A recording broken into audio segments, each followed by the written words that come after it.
جب دل دنیا کی آوازوں سے تھک جائے تو بندہ خاموشی سے اپنے رب کی بارگاہ میں لوٹتا ہے اور وہیں سے ہدایت کا سفر شروع ہوتا ہے۔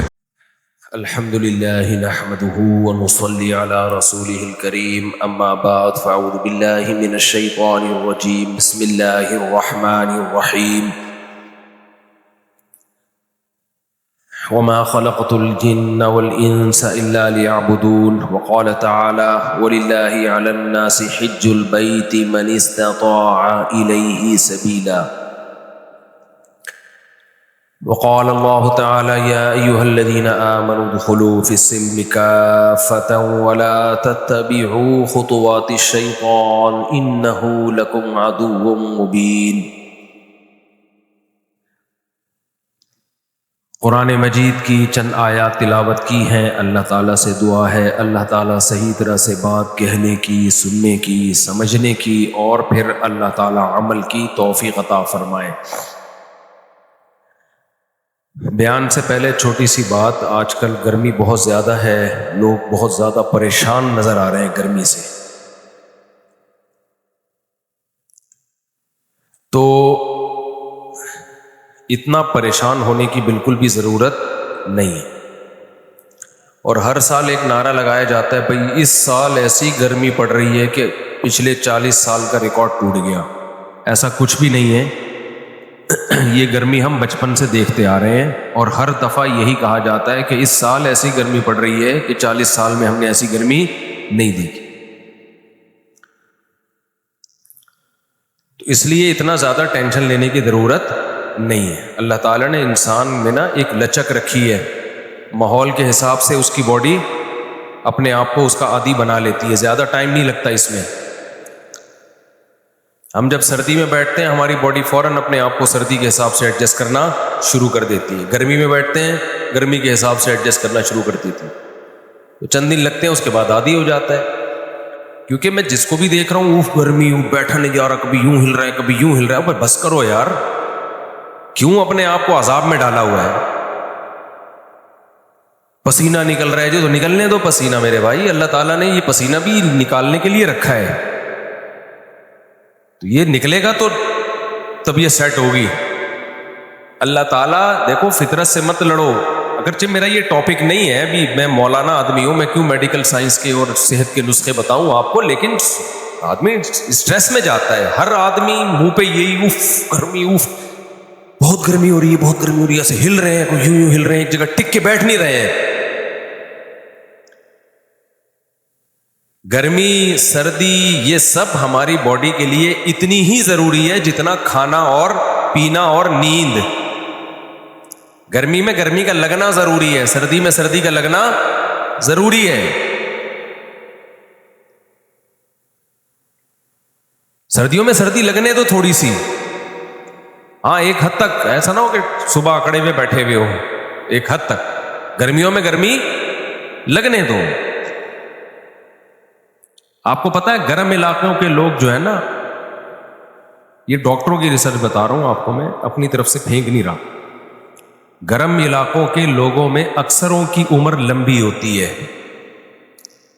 ہماری باڈی کا پسینہ نکلتا رہتا ہے، نکلتا رہتا ہے، نکلتا رہتا ہے۔ اللہ تعالیٰ نے اس پوری کائنات کو حرکت کی بنیاد پہ رکھا ہے۔ یہ جو پوری کائنات کا جو میکینزم ہے نا، یہ چل رہا ہے حرکت پہ۔ کیا خیال ہے یہ کس پہ چل رہا ہے؟ موومنٹ۔ کوئی بھی چیز ایک جگہ ٹک جائے گی تو اس کا زوال شروع۔ کوئی بھی چیز اس کائنات میں ایک جگہ ٹک گئی نا تو اس کا زوال شروع۔ ان فی اختلاف اللیل والنہار لآیات لأولی الالباب، اللہ کہتے ہیں زمین اور رات کے اختلاف میں، دن رات کے عدلنے بدلنے میں نشانیاں ہیں۔ تو اللہ نے ایسا کیوں نہیں کر دیا کہ دن ہے تو دن ہی رہے، رات ہے تو ہمیشہ رات ہی رہے؟ پھر کبھی دن لمبے راتیں چھوٹی، دن چھوٹے راتیں لمبی۔ تو اس کائنات میں اللہ نے رکھا کیا ہے؟ آپ بیٹھ جائیں۔ اچھا، اس کائنات میں اللہ نے کیا رکھا ہے بھائی؟ اختلاف رکھا ہے نا اس کائنات۔ تو اگر ایک جگہ پہ ٹکاؤ آ گیا نا، اب لوگ کیا کرتے ہیں، دیکھو ٹیمپریچر بھی اوپر نیچے ہوتا رہے، یہ صحت کے لیے ضروری ہے، کبھی 0 پہ چلا گیا، کبھی ہوتے ہوتے 40 ڈگری، لوگ گرمی میں پگھل رہے ہیں. یہ اختلاف رہے گا تو آپ مینٹلی بھی صحت مند رہو گے اور فزیکلی بھی بولو صحت مند رہو گے. یہ قدرت کا بنایا ہوا، یہ تو گرمی سردی کے اختلاف ہے، اس کو تو اللہ نعمت کے طور پہ قرآن میں بیان کر رہا ہے جگہ جگہ. یہ نعمت ہے اللہ کی. اور ہم نے کیا کیا؟ اے سی کو سیٹ کر دیا 24 پہ یا 27 پہ. اللہ نے کائنات کے زمین کے ٹیمپریچر کو ایک جگہ سیٹ کیا ہے؟ بولتے کیوں نہیں؟ اللہ بھی تو چاہتا کہ پوری زمین کا ٹیمپریچر، فرشتوں سے کہتا 26، کسی کو 27 پسند ہے، کسی کو 26، کسی کو 28، اس کے لگ بھگ ہی ہم گھوم رہے ہوتے ہیں. 27 پہ اس کا ٹیمپریچر کیا کر دو؟ فٹ کر دو. پھر اللہ قرآن میں آیتیں نازل کرتا، دیکھو میں نے زمین کے ٹیمپریچر کو 27 پہ فٹ کر دیا تاکہ 28 والے بھی خوش رہیں اور 26 والے بھی خوش رہیں، 24 والوں کو بھی زیادہ ٹینشن نہ ہو. تھوڑا ہی فرق ہے نا. تو یہ میری نعمتوں میں سے ایک نعمت ہے کہ 27 پہ میں نے ٹیمپریچر فٹ جو ہے نا اس کو فکس کر دیا ہے. ان فی ذلک لآیات لقوم یتفکرون، اس میں عقل والوں کے لیے بڑی بڑی نشانی ہے. نا نا نا نا نا، اللہ نے کہا نشانیاں ایک جگہ فکس ہونے میں نہیں ہے، عدلنے بدلنے میں ہے. سمجھ میں نہیں آ رہی میرا خیال ہے بات؟ کس میں ہے ٹیمپریچر؟ دن رات کے عدلنے بدلنے سے ٹیمپریچر بھی تو چینج ہوتا ہے نا. جب دن چھوٹے ہوتے ہیں، راتیں لمبی ہوتی ہیں، ٹیمپریچر گرتا ہے. جب دن لمبے ہوتے ہیں، راتیں چھوٹی ہوتی ہیں، ٹیمپریچر اوپر جاتا ہے. آج کل جون ہے نا، یہ تو ٹیمپریچر کیا ہو رہا ہے؟ بڑھ گیا. دن بہت لمبے ہو گئے تو ٹیمپریچر بڑھ گیا. تو یہ جو اللہ نے اختلاف پیدا کیا ہے، کبھی ٹیمپریچر نیچے جا رہا ہے، کبھی ٹیمپریچر اوپر جا رہا ہے، یہ اللہ کی نعمتوں میں سے ایک نعمت ہے. اور آپ نے اس کو اپنی گاڑی میں، اپنے دفتر میں، اپنے گھر میں، مسجدوں میں، ہر جگہ 26 پہ آپ نے کیا کر دیا؟ فکس کر دیا. تو ایک طرح سے یہ فطرت میں مداخلت ہے یا نہیں ہے؟ میں نہیں کہہ رہا اے سی کا، میں یہ نہیں فتویٰ دے رہا کہ اے سی کا استعمال ناجائز ہے، ایئر کنڈیشن کا آپ استعمال کریں، لیکن فطرت میں مداخلت ہے یا نہیں ہے؟ بولو نا. تو فطرت انتقام، آگے جملہ مکمل کرو، لے گی. فطرت کیا کرے گی؟ انتقام لے. اس سے آپ کی اسٹریس ختم نہیں ہوگی، اسٹریس بڑھے گی. اس سے آپ کی ٹینشن ختم نہیں ہوگی، ٹینشن بولو بڑھے گی. اس لیے گرمیوں میں گرمی کو انجوائے کرو، پسینہ نکالو، کوئی بات نہیں. پسینے کے بعد نہانے کا اپنا مزہ ہے. میلا ہوتا ہے تو نہانے میں مزہ آتا ہے. پسینے کی اسمیل آئے گی کپڑوں سے، جسم سے، پھر جا کے نہاؤ گے، دوسرے کپڑے پہنو گے ہلکے. دیکھو میں بغیر بنیان کے کرتا پہن کے بیٹھا ہوں، اس کا اپنا مزہ ہے ہلکا پھلکا. سردیوں کا اپنا مزہ ہے، آدمی کیسے گرم گرم کپڑے پہن کے گھوم رہا ہوتا ہے. تو اتنا زیادہ یہ ٹاپک تو ڈاکٹروں کا ہے، لیکن ڈاکٹر شاید زیادہ بول نہیں رہے ہیں اس پہ. اور مذہب کا اس لحاظ سے ہے یہ ٹاپک کہ اللہ تو اختلاف کو نعمت کے طور پہ بیان کر رہے ہیں کہ اختلاف نعمت ہے، اور ہم اس اختلاف کو عذاب اور زحمت کے طور پہ بیان کر رہے ہیں کہ نہیں نہیں نہیں نہیں، اتنی گرمی بھی نہیں ہونی چاہیے، اتنی سردی بھی نہیں ہونی چاہیے. اللہ میاں کو چاہیے ہم سے پوچھ کے موسم بھیجا کرے، ہم سے پوچھا بھی اتنا ٹیمپریچر ہم افورڈ کر سکتے ہیں، اس سے زیادہ میں ہمارا چونکہ ایکچولی پسینہ نکلتا ہے. جب پسینہ نکلتا ہے تو کپڑے گندے ہوتے ہیں اور ایک بے چینی ہوتی ہے. تو پھر ہمیں دیکھو گوروں نے کیا اٹھ پٹانگ حرکتیں کی ہوئی ہیں. یہاں کے ایک فارم ہاؤس تھا، وہاں ہم ورک شاپ کے لیے گئے تو ہمارے جو ٹیچر تھے انہوں نے ہمیں بتایا کہ دیکھیں ہم جب کیا نام ہے سوئمنگ کرتے ہیں تو ہمیں جو ہے نا وہ ایک وہ ہوتا ہے، وہ نام ہی بھول گیا، فضول چیزوں کے الحمدللہ نام یاد ہی نہیں ہوتے مجھے. اسٹیم باتھ، ایسا ہی ہے نا، اسٹیم باتھ. اس میں آپ کو قمیض اتار کے پتھروں پہ بٹھا دیں گے، وہاں اسٹیم لے رہے ہیں آپ. میں نے کہا یہ کیا چھچور پنا ہے، اس سے کیا فائدہ ہوگا؟ کہہ رہے ہیں اس سے آپ کی باڈی کے مسل کیا ہوں گے؟ کھلیں گے، اور اس سے آپ کو پسینہ نکلے گا. میں نے کہا بھائی ہم ویسے ہی پسینہ نکال لیں گے، اس تکلف کی ہمیں ضرورت بولو نہیں. یہ گوروں کے چوچلے ہیں جن کے پاس دھوپ نہیں ہوتی, جن کے پاس پسینہ نکالنے کے لیے ان بیچاروں کے پاس موسم ہی نہیں ہے پسینے والا. یہ تو عذاب ہے ان کے لیے. اللہ میاں نے نا جتنے اچھے اچھے علاقے تھے سارے شروع میں مسلمانوں کو پکڑا دیے. مشرق وسطیٰ میں سید الانبیاء کو, پیغمبر کو بھیجا اللہ نے, مڈل ایسٹ میں بالکل مشرق کے وسط میں بھیجا, جو جس کو کہتے ہیں نا پرائم لوکیشن. زمین کی کیا تھی وہ؟ پرائم لوکیشن تھی, جہاں پیٹرول بھی سب سے زیادہ, موسم بھی آتے ہیں.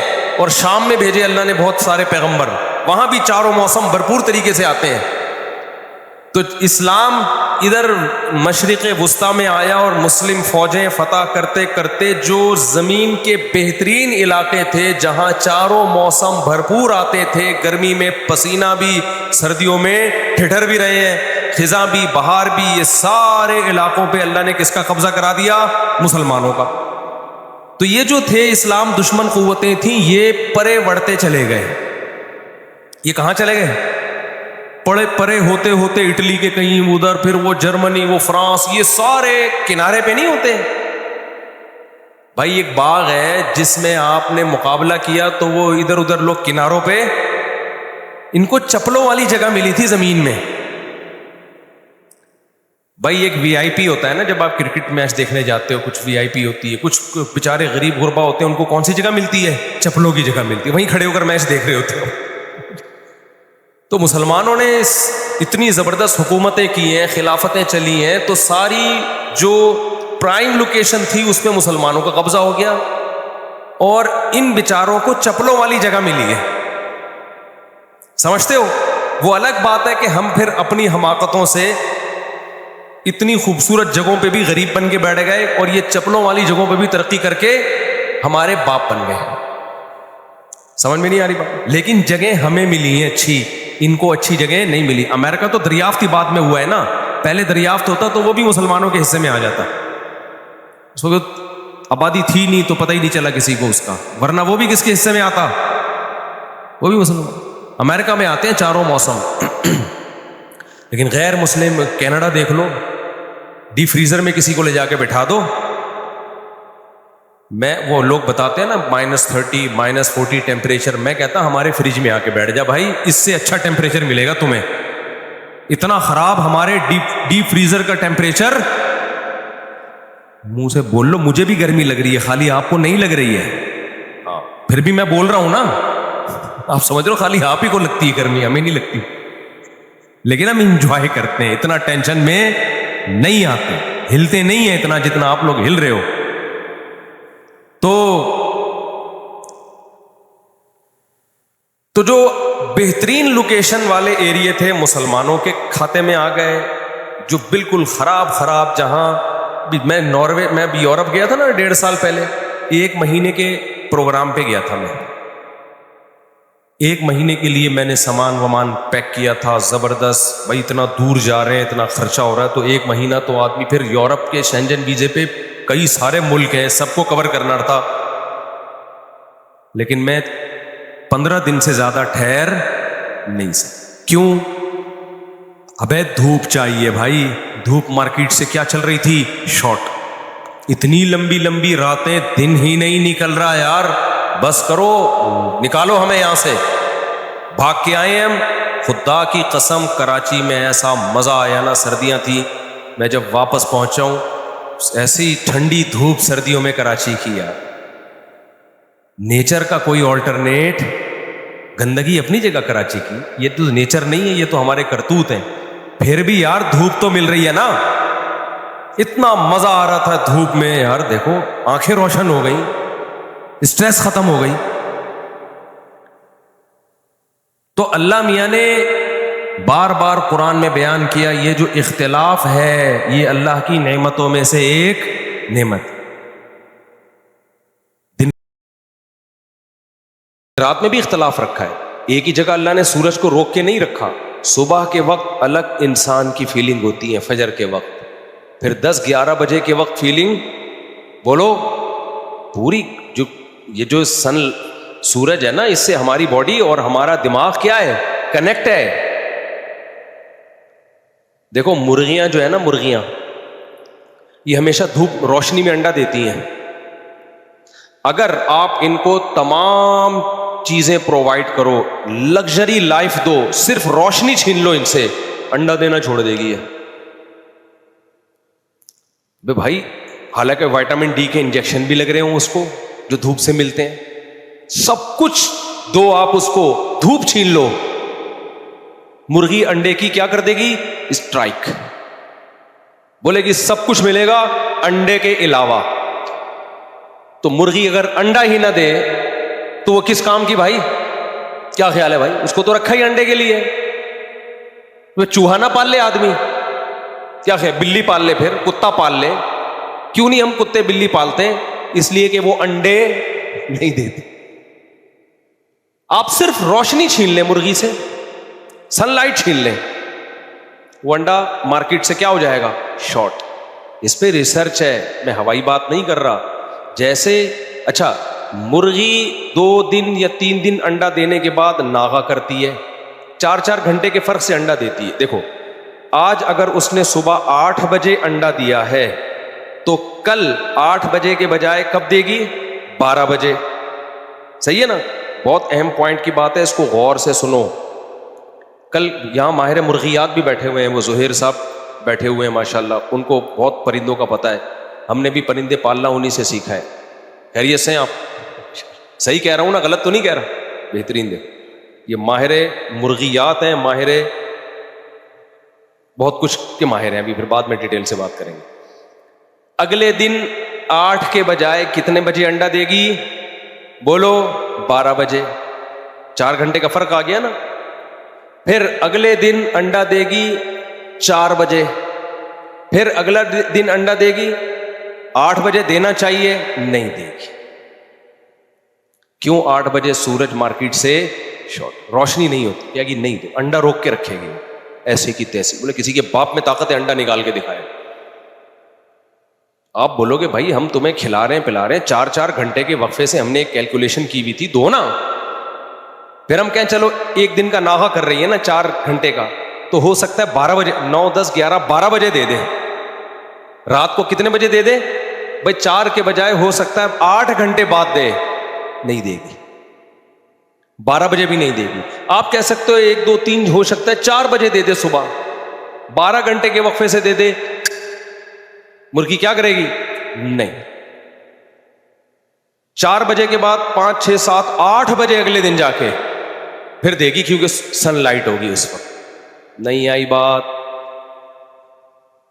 تو ماہرین جو ہے نا، جو میڈیکل سائنس کے ماہرین ہیں، وہ کہتے ہیں جیسے سن لائٹ اور مرغی کا آپس میں کنیکشن ہے، اسی طرح انسان کی باڈی کا بھی سورج کی موومنٹ کے ساتھ بولو کنیکشن ہے.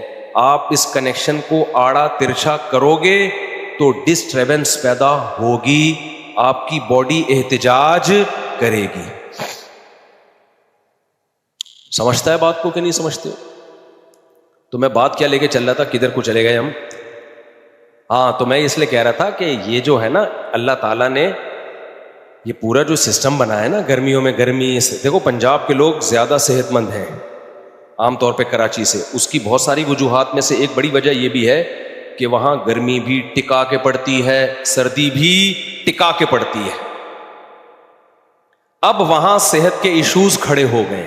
میں پنجاب میں اپنے ریلیٹیوز میں ایسے لوگوں کو جانتا ہوں 80 سال کے ہیں، آپ کو لگے گا ہی نہیں کہ یہ 80 سال کے. ان کی جگتیں 80 سال میں ایسی ہیں جو 18 سال میں نہیں ہوتی. پنجاب میں جگتیں بھی بہت ہوتی ہیں نا،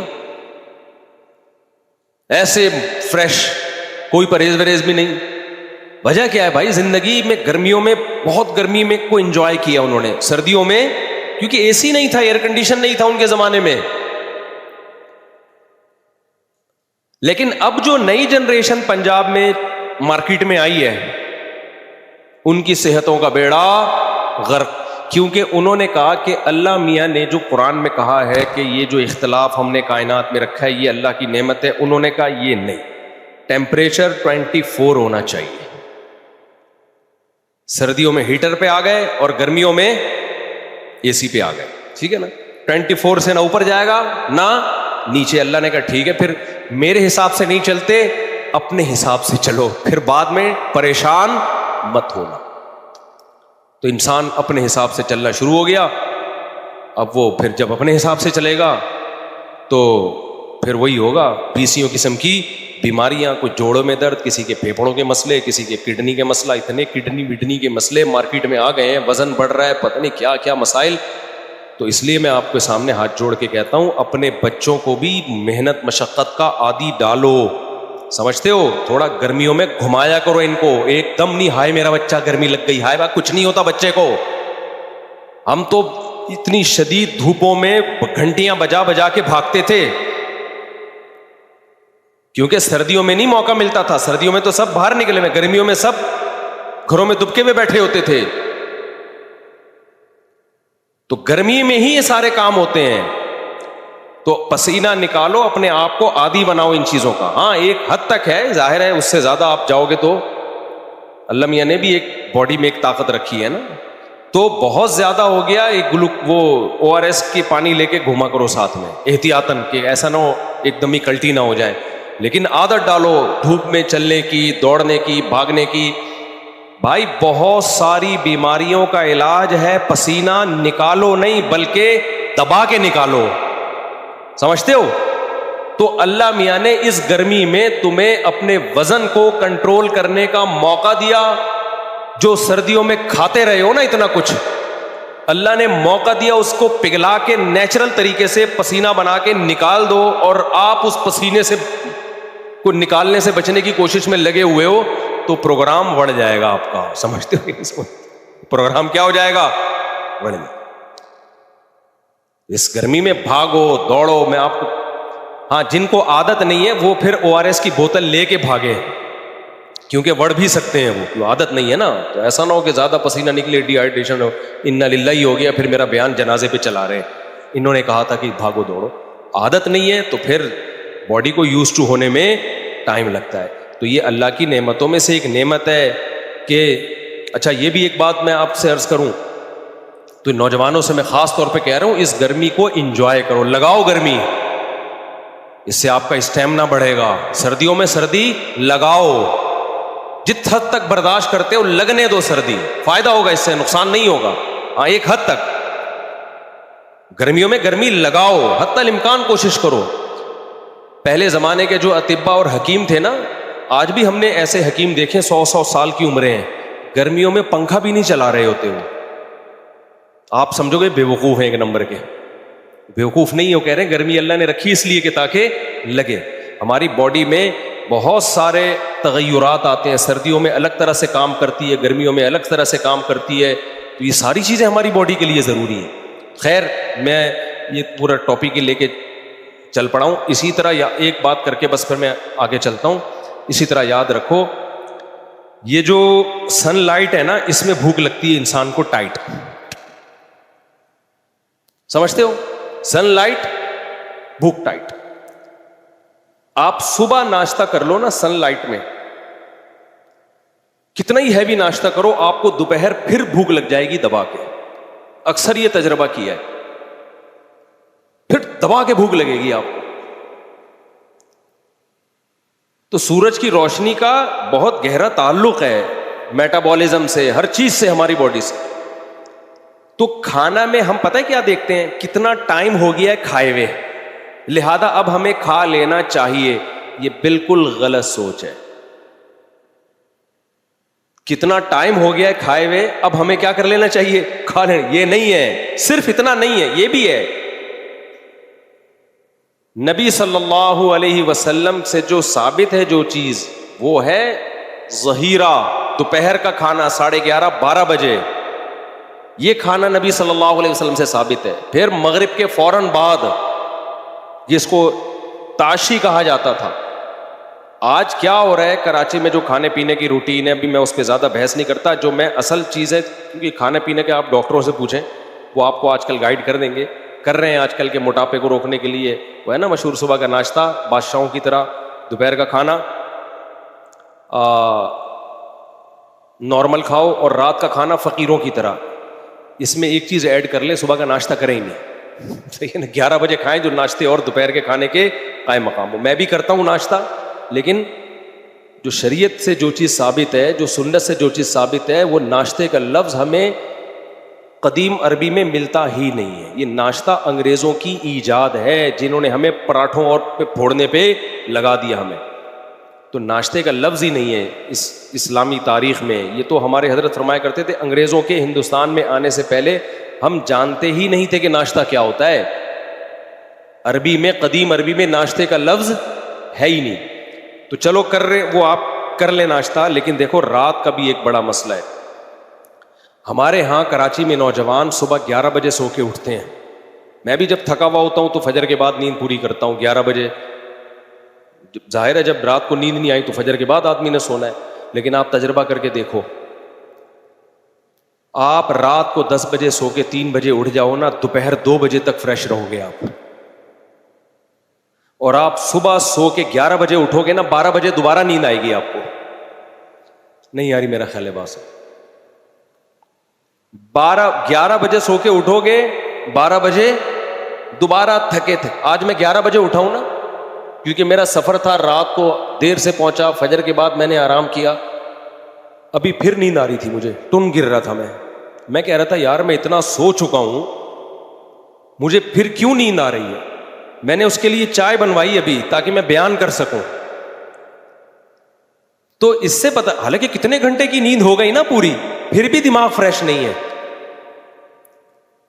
وجہ کیا ہے؟ آپ فطرت سے لڑ رہے ہیں. اللہ نے سونے کے لیے دن نہیں بنایا, اللہ نے سونے کے لیے کیا بنائی ہے؟ رات بنائی. میرا بھانجا بیٹھا ہوا تھا, وہ صبح 3 بجے کا اٹھا ہوا ہے, میرے سامنے بیٹھا ہوا تھا, وہ فریش ہے, ابھی بھی بیٹھا ہوا ہے. وہ رات 10 بجے سویا ہے, صبح 3 بجے, 10 سے اندازہ لگاؤ 11 12 1 2 3 5 گھنٹے سویا ہے. وہ ابھی کی بات ہے, آج ہی کی. میں بیٹھا ہوا ہوں ٹن, دماغ میرا فریش نہیں. میں کبھی لیمن واٹر پینے کی سوچ رہا ہوں, کبھی چائے پینے کی سوچ رہا ہوں, یار نیند آ رہی ہے بہت. اور وہ بالکل فریش بیٹھا ہوا ہے. اس نے مجھے بتایا میں رات 10 بجے سویا ہوں, صبح 3 بجے. بولو, یہ بھی دیکھو ہمارے مذہب سے ان چیزوں کا تعلق ہے. کہہ رہے میں صبح 3 بجے اٹھا ہوں, 3 بجے اٹھنے کے بعد اللہ کرے تہجد پڑھی ہو اس نے. میں نے پوچھا تو نہیں, لیکن امید ہے شاید پڑھ لی ہو, کیونکہ اتنے اٹھ کے بعد بھی آدمی نہ پڑھے تو محرومی ہے نا. تو کہہ رہا ہے پھر میں فجر کے بعد ناشتہ کیا. چھٹی والا دن ہے نا, جمعے کو چھٹی ہوتی ہے مدرسے کی, تو اس وقت سے دماغ فریش. 5 گھنٹے سویا, صبح 3 بجے سے لے کے اب تک کیا چل رہا ہے؟ فریش. میرے ساتھ بھی ایسا ہوتا ہے, میں رات اگر 10 بجے سو جاؤں, میرے ساتھ ایسا بھی ہو, رات 10 بجے سوئے 2 بجے اٹھ گیا, بالکل فریش. دوپہر 11 12 بجے تک آدمی فریش رہتا ہے, اور 12 بجے آپ تھوڑا سا کھانا کھا کے آدھا گھنٹہ 1 گھنٹہ سو گئے, اب رات تک فریش آپ. ہم لوگوں نے بے وقت سو کے جو ٹائم ویسٹ کیا ہے نا, اپنی زندگیوں کو, اپنی صحتوں کو برباد کیا ہے. اللہ صرف اسی کا حساب لے لینا تو الٹے لٹکے ہوئے ہوں گے ہم, کہ کمبختوں تمہیں میں نے صحتیں دی, زندگیاں دی, تم نے آدھی زندگی سونے کی کوشش میں گزار دی اور آدھی سوتے میں گزار دی, اور سونے کے بعد باقی جو آدھی 1/3 سونے میں کوشش میں, 1/3 سونے میں, اور جو بقیہ 1/3 تھا وہ اونگنے میں گزار دی.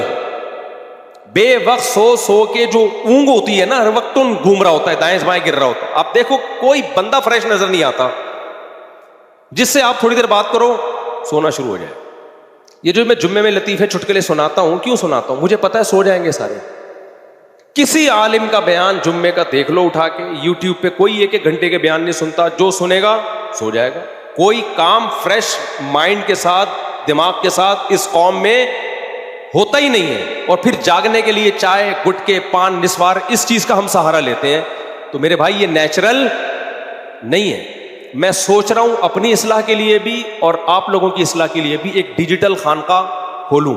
بہت عرصے سے سوچ رہی ہیں, لیکن موقع ہی نہیں مل رہا نا, لیکن اب اس کو کرنا ہے.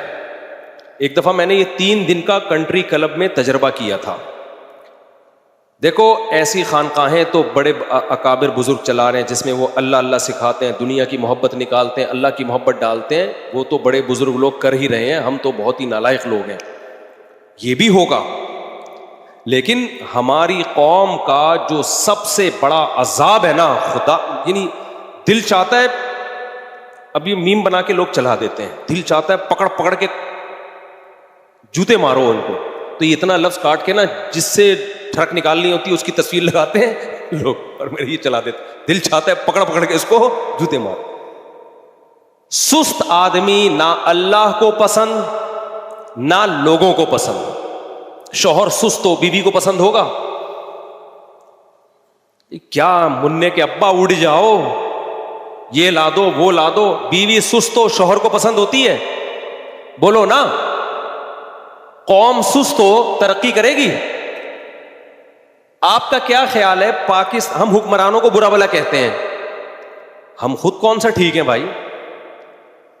کیا پاکستانی قوم کا شمار چست لوگوں میں ہوتا ہے یا سست لوگوں میں ہوتا ہے؟ سست میں ہوتا ہے. چست میں ہوتا نا تو ٹرینیں ٹائم پہ ہوتی ہیں, فلائٹیں کبھی لیٹ. بولو پی آئی اے لیٹ ہوگی لیکن جب اوپر جائے گی نا اسپیڈ فل ہوگی اس کی. اچھا پی آئی اے میں ہم نے یہ دیکھا ہے بہت اسپیڈ کے ساتھ اڑاتے ہیں, جو ٹائم ہوگا نا اس سے پہلے ہی پہنچا دیتے ہیں. ہوا میں فل کیا ہوتی ہے؟ پائلٹ کی اسپیڈ بہت تیز ہوتی ہے. تو اس کی کچھ حکمتیں ہیں, وہ پھر کبھی اکیلے میں ملیں گے تو بتائیں گے. پی آئی اے کی فلائٹ پہ آپ جب اڑیں گے نا تو جو ڈیوریشن ہوگا نا اکثر وہ اس سے پہلے پہنچا دیتے ہیں. اس میں راز ہیں, اس میں بہت بڑے بڑے راز ہیں. کبھی اکیلے میں ملیں گے تو انشاءاللہ, کوئی نیگیٹو چیز نہیں ہے پازیٹیو ہی, لیکن بڑی خاندانی ہے. اکیلے میں ملیں گے تو بتائیں گے انشاءاللہ. تو دنیا میں دیکھو جب بھی ہم کوئی ایوارڈ دیتے ہیں اکثر فرسٹ سیکنڈ اور تھرڈ پوزیشن والوں کو ملتا ہے, ایسا ہی ہے نا. فورتھ اور ففتھ کو کسی کھاتے میں نہیں لایا جاتا. تو دنیا میں چست قوموں میں نمبر 1 کون, دوسری نمبر پہ کون, اور تیسرے نمبر پہ کون؟ ایسی ایک کیلکولیشن ہے, ایک ریسرچ ہے کہ سب سے چست سمجھتے ہیں نا ایکٹیو, سب سے ایکٹیو قوم کون سی ہے. تو اسی کو الٹا کر لینا اگر, تو دنیا میں نمبر 1 سست قوم بھی مسلم کنٹری کا نام آتا ہے. دنیا میں as a country, as a nation, جو دوسرے نمبر پہ سب سے سست ہے اس میں بھی کس کا نام آتا ہے؟ مسلم کنٹری کا. دنیا میں تیسرے نمبر پر جو سست ترین قوم ہے, آپ اللہ کی قدرت کہیے یا اللہ نظر بد سے بچائے, تینوں پوزیشنیں کس نے لی ہیں؟ ہم لوگوں نے لی. سوڈان کے بارے میں کہا جاتا ہے مسلم کنٹری ہے, سستی میں نمبر 1. اتنا سستی میں نمبر 1 ہے کہ کہا جاتا ہے کسی جو سرکاری لوگ ہیں وہاں پہ, ہو سکتا ہے نچلا طبقہ عوام میں سیٹ ہو, لیکن جو سرکاری لوگ ہیں, ظاہر ہے حکومت تو سرکاری لوگ ہی چلا رہے ہوتے ہیں نا. تو سوڈان کے بارے میں مشہور ہے کہ کسی سوڈانی سے پوچھا جائے آپ صبح اٹھ کے سب سے پہلے کیا کرتے ہیں, وہ کہتا ہے آرام کرتے ہیں. سوڈان کے سرکاری دفتروں کے بارے میں مشہور ہے کہ وہاں سرکاری ملازم صبح دفتر میں جاتے ہی کیا کرتے ہیں؟ آرام. اب ہو سکتا ہے کوئی سوڈان والا مجھ پہ اعتراض کرے, بھائی 1 سال پہلے کی رپورٹ ہے, ہو سکتا ہے اب آپ دنیا کے ایکٹیو ترین ملکوں میں آ گئے ہو. 1-1.5 سال پہلے کی رپورٹ میں پیش کر رہا ہوں, میں اب آپ پر الزام نہیں لگا. ہو سکتا ہے کوئی آئے ہو وہاں پہ بزرگ, انہوں نے پوری نظام یوں کر کے پلٹ دیا. سست ترین لوگوں میں نمبر 1, یہ ہمارے لیے باعث افتخار ہے کہ ہم نمبر 1 میں الحمدللہ نہیں ہے. اللہ نظر بد سے بچائے ہم لوگوں کو. دوسرے نمبر پر کہا جاتا ہے مصر. یہ بھی اسلامی کنٹری ہے یا نہیں ہے؟ سعودی عرب کے بارے میں بھی کہا جاتا ہے, دوسرا یا تیسرا نمبر ہے. ہو سکتا ہے محمد بن سلمان نے آ کے کہتے ہیں کہ کچھ ایکٹیو کیا ہے قوم کو, واللہ عالم, لیکن 2-3 سال پہلے کے مطابق دوسرے یا تیسرے نمبر پہ کون تھا؟ سعودی عرب اور مصر. اختلاف ہے کہ کوئی کہتے ہیں مصر سیکنڈ نمبر پہ آتا ہے, کوئی کہتے ہیں نہیں جی سعودی عرب. یہ دونوں کیا ہیں؟ یہ تو اسلام کا مرکز ہے. مصر تو موسیٰ علیہ السلام اور پیغمبروں کا مسکن ہے. اور اس کے بعد اللہ نے ہم غریبوں کو یہ اعزاز دیا ہے کہ ہم تیسرے یا چوتھے یا 5ویں نمبر پہ آتے ہیں. یہ اعزاز کس کو دیا اللہ تعالیٰ نے؟ یہاں سرکاری ملازموں میں بھی چند ایک کو چھوڑ کر اچھے برے ہر جگہ ہوتے ہیں, بہت اچھے اچھے لوگ بھی سرکاری ملازمین میں ہیں جو ہم نے اپنی آنکھوں سے دیکھے ہیں, ایکٹیو ہیں, لیکن میجورٹی کی بات ہو رہی ہے. اور پبلک میں بھی کبھی آپ نے دیکھا کہ 8 بجے شادی میں کھانا لکھا ہوا ہو, کوئی مائی کا لال ایسا ہے جو 8 بجے پہنچ جائے؟ بھائی شادی دفتروں میں کیا لکھا ہوتا ہے؟ 8 بجے ڈنر کھانا کھل جائے گا. دولہا بھی نہیں پہنچا ہوتا, اس کو پتا ہے یہ جھوٹ ہے, کسی کا باپ بھی 8 بجے نہیں پہنچ. یہ لکھنے کے ہیں, ہاتھی کے دانت دکھانے کے اور ہیں, کھانے کے اور ہیں. 8 کا مطلب ہے 11 ساڑھے 11 بجے.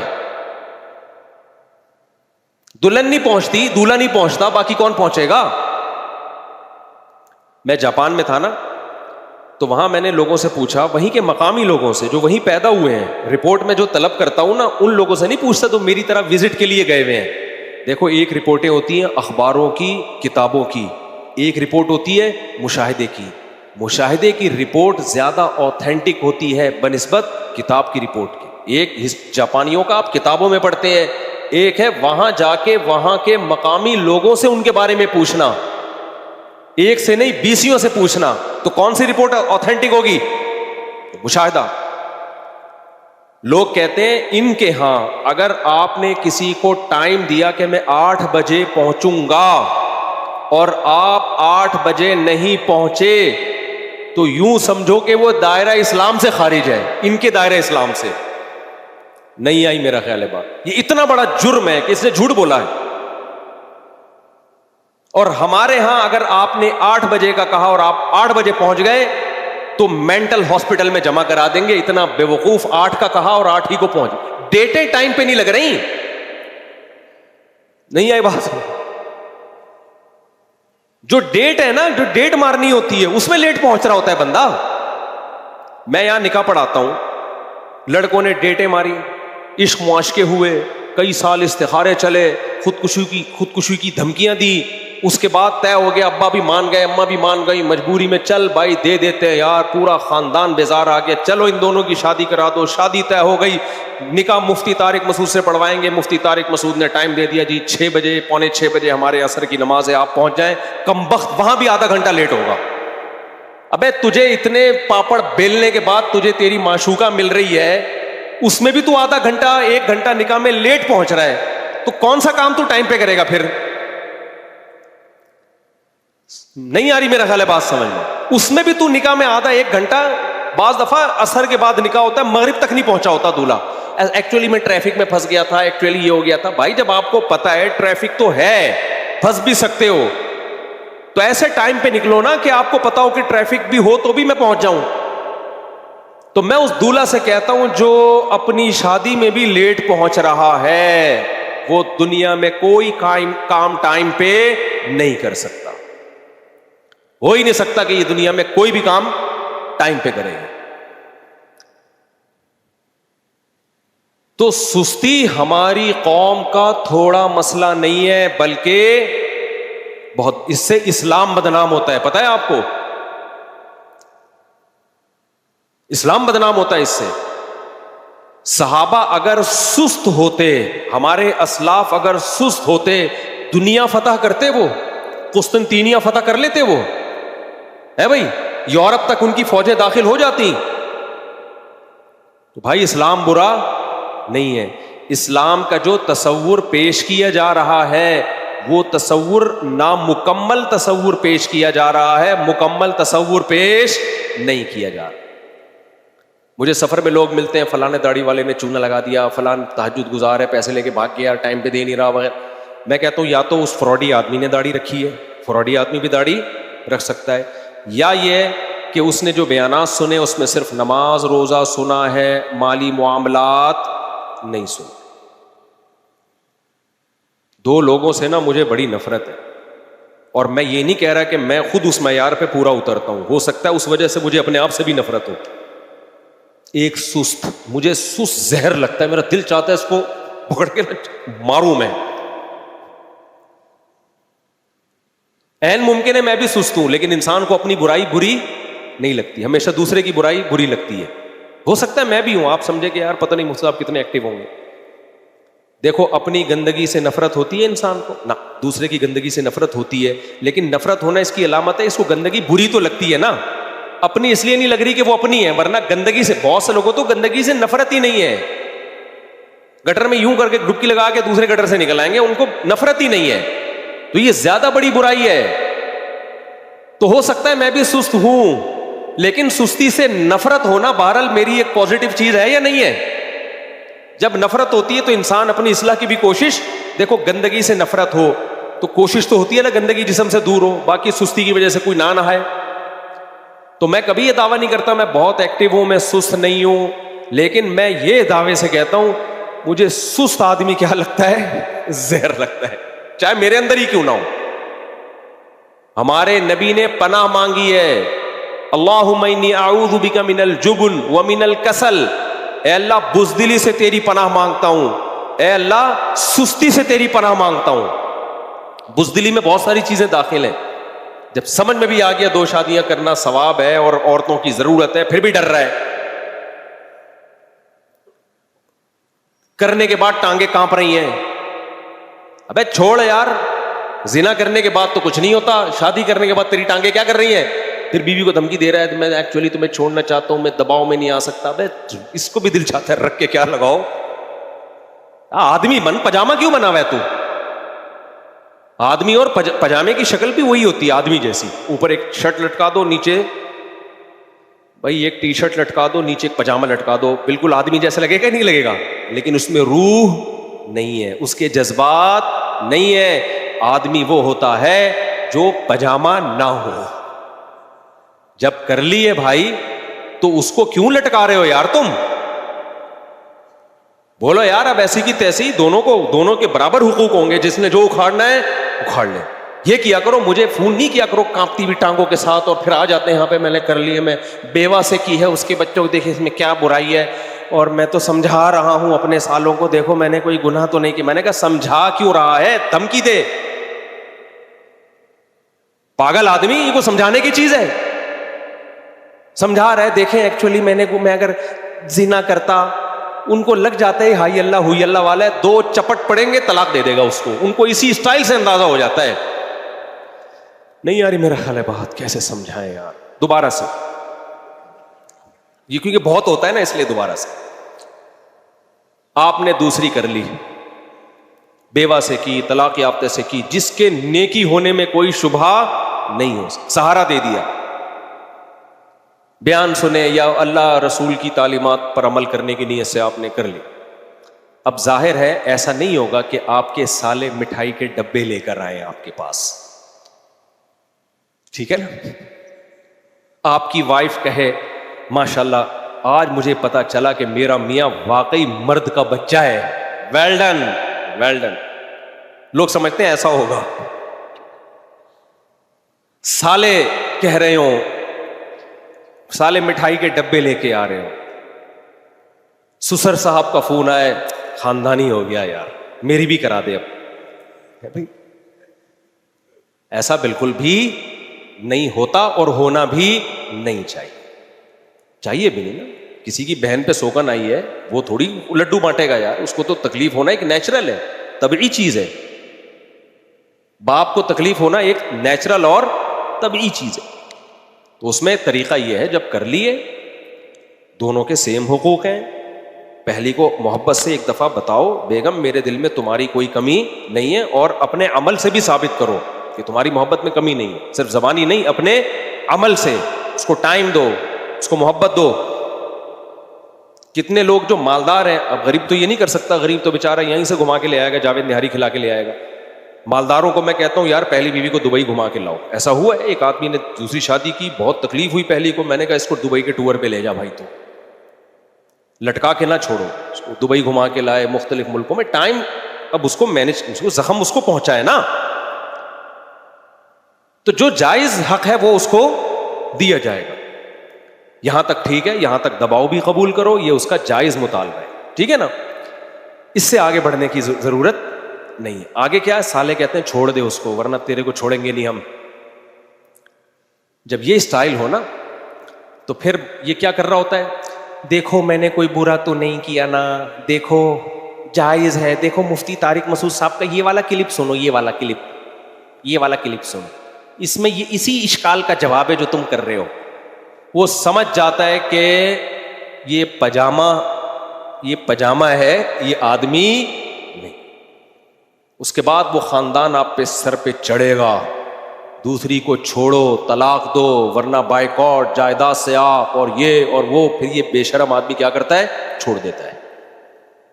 اور پھر دوسری نمبر کی بے شرمی پتہ ہے کیا ہوتی ہے, پھر سیکنڈ وائف کے سامنے مظلوم بننے کے لیے کہ دیکھو میں تو نہیں چھوڑنا چاہتا تھا, میں نے تو اسی لیے کی تھی کہ میں رکھوں, لیکن مجھ پہ ایکچولی دباؤ اتنا تھا, اتنا پریشرائز کیا گیا ہے, اور غصے میں نے طلاق دے دی ہے, میرا ارادہ بالکل بھی نہیں تھا.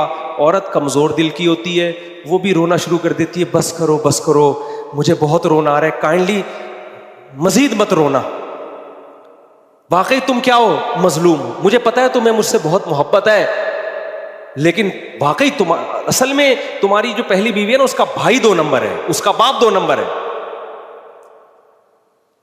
ایک خاتون نے مجھے ایسے ہی فون کیا, میرے شوہر پہ ایکچولی دباؤ اتنا تھا. میں نے کہا اس کو فیور مت دو, عورت کمزور ہے نا, وہ دباؤ وہ آ جاتی ہے باتوں میں, چکنی چپڑی باتوں میں. کہتی ہے ایسے میرے ہسبینڈ تو نہیں چاہتے تھے, لیکن ایکچولی دباؤ اتنا تھا ان کے اوپر. میں کہتا ہوں الو پہلے چھوڑا ہے تمہیں, اب تمہاری نظروں میں برا بننے کے بجائے کیا بن رہا ہے, اچھا. یہ چاہتا ہے کہ عزت بھی میری اسی طرح رہے اس عورت کی نظر میں جیسے پہلے تھی, کام بھی اپنا پورا کر لیا اور عزت بھی بحال رہے. بھائی کچھ تو ہونا, تو نے کام اپنا پورا کر لیا تو ذلیل تو ہونا اس کی نظروں میں. تو میں ان خواتین سے کہتا ہوں بے وقوف بنا رہا ہے, دباؤ وباؤ کیا, کون دباؤ دے سکتا ہے یار کسی کے اوپر. آپ بولو بھائی ایسی کی تیسی, جو ہونا تھا ہو گیا ہے, آدمی بنو. تو سالے جب فون کرے نا کہ ابے تو نے یہ کیا کر لیا, تو نے یہ, جو بات تمیز کی ہے وہ تمیز سے کرو. یار میں آپ کے غم کو پہچانتا ہوں, ٹھیک ہے, لیکن دیکھو آپ کی سسٹر کو, آپ کی بیٹی کو محبت میں کوئی کمی آئے, کوئی حقوق میں کمی آئے, میرا گریبان پکڑے. یہ بات بالکل معقول. ایک دم سے غصہ نہ ہو, طریقہ بتا رہا ہوں آپ لوگ کو. دوسری شادی کے بعد جو کچھ ہوتا ہے نا, اس سے نمٹنے کا طریقہ بتا رہا ہوں. پھر بھی اگر بدماشی کرتے ہیں, بولو ایسی کی تیسی. کیا بول رہے ہیں, ایسی کی تیسی. وہ کہنا چھوڑ دو اس کو, بولا ایسی کی. اب میں کوئی گالیاں تو نہیں دے سکتا نا ممبر پہ بیٹھ. خیر میں بات عرض کر رہا تھا, دیکھو نبی صلی اللہ علیہ وسلم نے بزدلی سے پناہ مانگی. اچھا بعض دفعہ دیکھنے میں لگتا ہے بزدلی ہے, حقیقت میں بزدلی نہیں ہوتی, مصلحت ہوتی ہے. لوگ کہتے ہیں نا فلاں کے خلاف بیان دے دو, فلاں کے خلاف بیان دے دو, نہیں دے رہے اس کا مطلب بزدلی ہے. بزدلی نہیں ہے. کچھ جاہل لوگ سوسائٹی میں ہوتے ہیں جو آپ کے خلاف بولتے ہیں, دھمکیاں دیتے ہیں, تاکہ ہم بھی آگے سے کیا دیں, دھمکی دیں. جب اگلے کی دھمکی آئے گی ہم بھی دھمکی دیں گے, یوٹیوب کی دنیا میں ایک نیا پھڈا شروع ہو جائے گا. تو پھر ایسے موقع پہ عالم خاموشی اختیار کرتا ہے. جو سمجھدار علماء ہوتے ہیں وہ کیا کرتے ہیں, خاموشی. اس لیے کہ قرآن کہہ رہا ہے وَإِذَا خَاطَبَهُمُ الْجَاهِلُونَ قَالُوا سَلَامًا. جاہل لوگ چاہتے ہیں آپ کو دھمکیاں دے کے تاکہ آپ ان کے خلاف تقریریں کریں, اور جو آپ اصل کام کر رہے ہیں اس سے رہ جائیں آپ. تو اس خاموشی کے لوگ کیا سمجھتے ہیں, بزدلی. دیکھو ڈر گیا, دیکھو بزدل آدمی ہے. پھر وہ پروپیگنڈا کرتے ہیں, آپ کو غیرت دلاتے ہیں کہ آپ بولو. اگر آپ ان کی باتوں میں آ کے بولنا شروع کر دیا, اس کا مطلب آپ بہادر نہیں ہو, بلکہ آپ پرلے درجے کے بے وقوف ہو, کہ جو باطل چاہتا تھا آپ نے اپنے آپ کو اسی بحث میں ڈال دیا. تو مصلحت اور بزدلی دونوں بالکل الگ الگ چیزیں ہیں, سمجھتے ہو. تو اللہ کا شکر ہے ہم مصلحتاً بہت سی چیزوں پہ خاموش ہو جاتے ہیں. بزدلی کی وجہ سے میں اللہ سے امید کرتا ہوں انشاءاللہ کہ میں بزدلی کی بیس پہ خاموش نہیں ہوتا, سمجھتے ہو. مصلحتاً بعض لوگ دھمکیاں دیتے ہیں, یہ کر دیں گے وہ کر دیں گے, ہم اگنور کرتے ہیں, جان دے یار, نام بھی نہیں لیتے ان کا, ٹھیک ہے چھوڑو. وجہ اس کی ہے کہ ان کا تو کام ہی یہی ہے. ہم بھی اگر دھمکیاں دیں گے تو ایک نئی جنگ چھڑ جائے گی یوٹیوب پہ, اس سے کیا فائدہ ہوگا. جو کام ہے ہمارا ہے وہ رہ جائے گا. تو ایسے موقع پہ قرآن کی تعلیمات ہے, فاعفو وصفحو, نظر انداز کرو, معاف کرو, درگزر کرو, تاکہ آپ کا جو اصل ہدف ہے, جو آپ کا اصل کام ہے, آپ کسی کے بہکاوے میں آ کے اپنے اصل کام کو نہ چھوڑیں. سمجھتے ہو کہ نہیں سمجھتے؟ تو میں بات عرض کر رہا تھا میرے بھائی، اللہ کے نبی نے پناہ مانگی بزدلی سے بھی، اور کسل کسے کہتے ہیں؟ سستی سے بھی، ومن البخل کنجوسی سے بھی۔ یہ بھی بہت بڑا عیب ہے، جیب سے پیسہ نکلتا ہی نہیں ہے۔ لیکن ابھی میں ایک چیز کو فوکس کروں گا، سستی کو، کیونکہ اس کا نیند سے بڑا گہرا تعلق ہے۔ تو ہمارے ہاں خانقاہیں ہوتی ہیں، اہل اللہ الحمدللہ لوگوں کی تربیت کر رہے ہیں، لیکن ایک کامن مسئلہ جو ہمیں دیکھنے میں آتا ہے دینداروں میں بھی، جس کی طرف ہماری توجہ نہیں ہے، وہ مسئلہ ہے سستی۔ سست آدمی نہ دین کا نہ دنیا کا۔ تو میں سوچ رہا ہوں اپنی اصلاح کے لیے بھی اور آپ لوگ کی اصلاح کے لیے بھی نا ایک ڈیجیٹل خانقاہ، جس کا میں تجربہ ایک دفعہ کر چکا ہوں۔ اس خانقاہ میں کیا تھا، 3 دن ہم نے لوگوں کو بلایا تھا، 6-7 سال ہو گئے، تو بھائی صبح اتنے بجے تمہارے باپ کو بھی اٹھنا ہے، سمجھتے ہو؟ اس کے بعد تہجد پڑھ کے دعا مانگنی، معمولات پورے کرنے، پھر جاگنگ کرنی ہے ہر مرید کو، ٹھیک ہے؟ شیخ بھی دوڑے گا، شیخ میں تھا، شیخ بھی کیا کرے گا؟ شیخ کا باپ بھی دوڑے گا، کیونکہ اگر پیر دوڑ نہیں سکتا اور جوان بھی ہو پیر، تو مشائخ ہوتے ہیں، بزرگ ہوتے ہیں، وہ الگ بات۔ تو بھائی جو دوڑ نہیں سکتا نا، وہ دنیا میں کوئی کام نہیں کرے، اس کی صحت ہی ٹھیک نہیں ہوگی تو کیا کام کرے گا؟ وہ تو کولیسٹرول کا ڈبہ ہوگا، گھی کا ڈبہ ہے، گھی کے ڈبے سے آپ کیا امیدیں لگاؤ گے؟ ہے بھائی، چل نہیں سکتا، دوڑ نہیں سکتا۔ تو اس میں ہم نے یہی کیا، اس میں پروفیسر تھے یونیورسٹیوں کے بعض، بڑے اچھے اچھے لوگ آئے تھے، ہم نے کہا آپ صبح دوڑیں گے، اب وہ دوڑ رہے ہیں۔ اب جس کو دوڑنا نہیں آتا، پہلے ہم نے کہا آپ واک کریں، تھوڑا تیز واک کریں اتنی دیر، پھر آہستہ آہستہ ہلکا ہلکا دوڑیں گے، واک سے کام نہیں بنے گا، دوڑنا ہونا چاہیے۔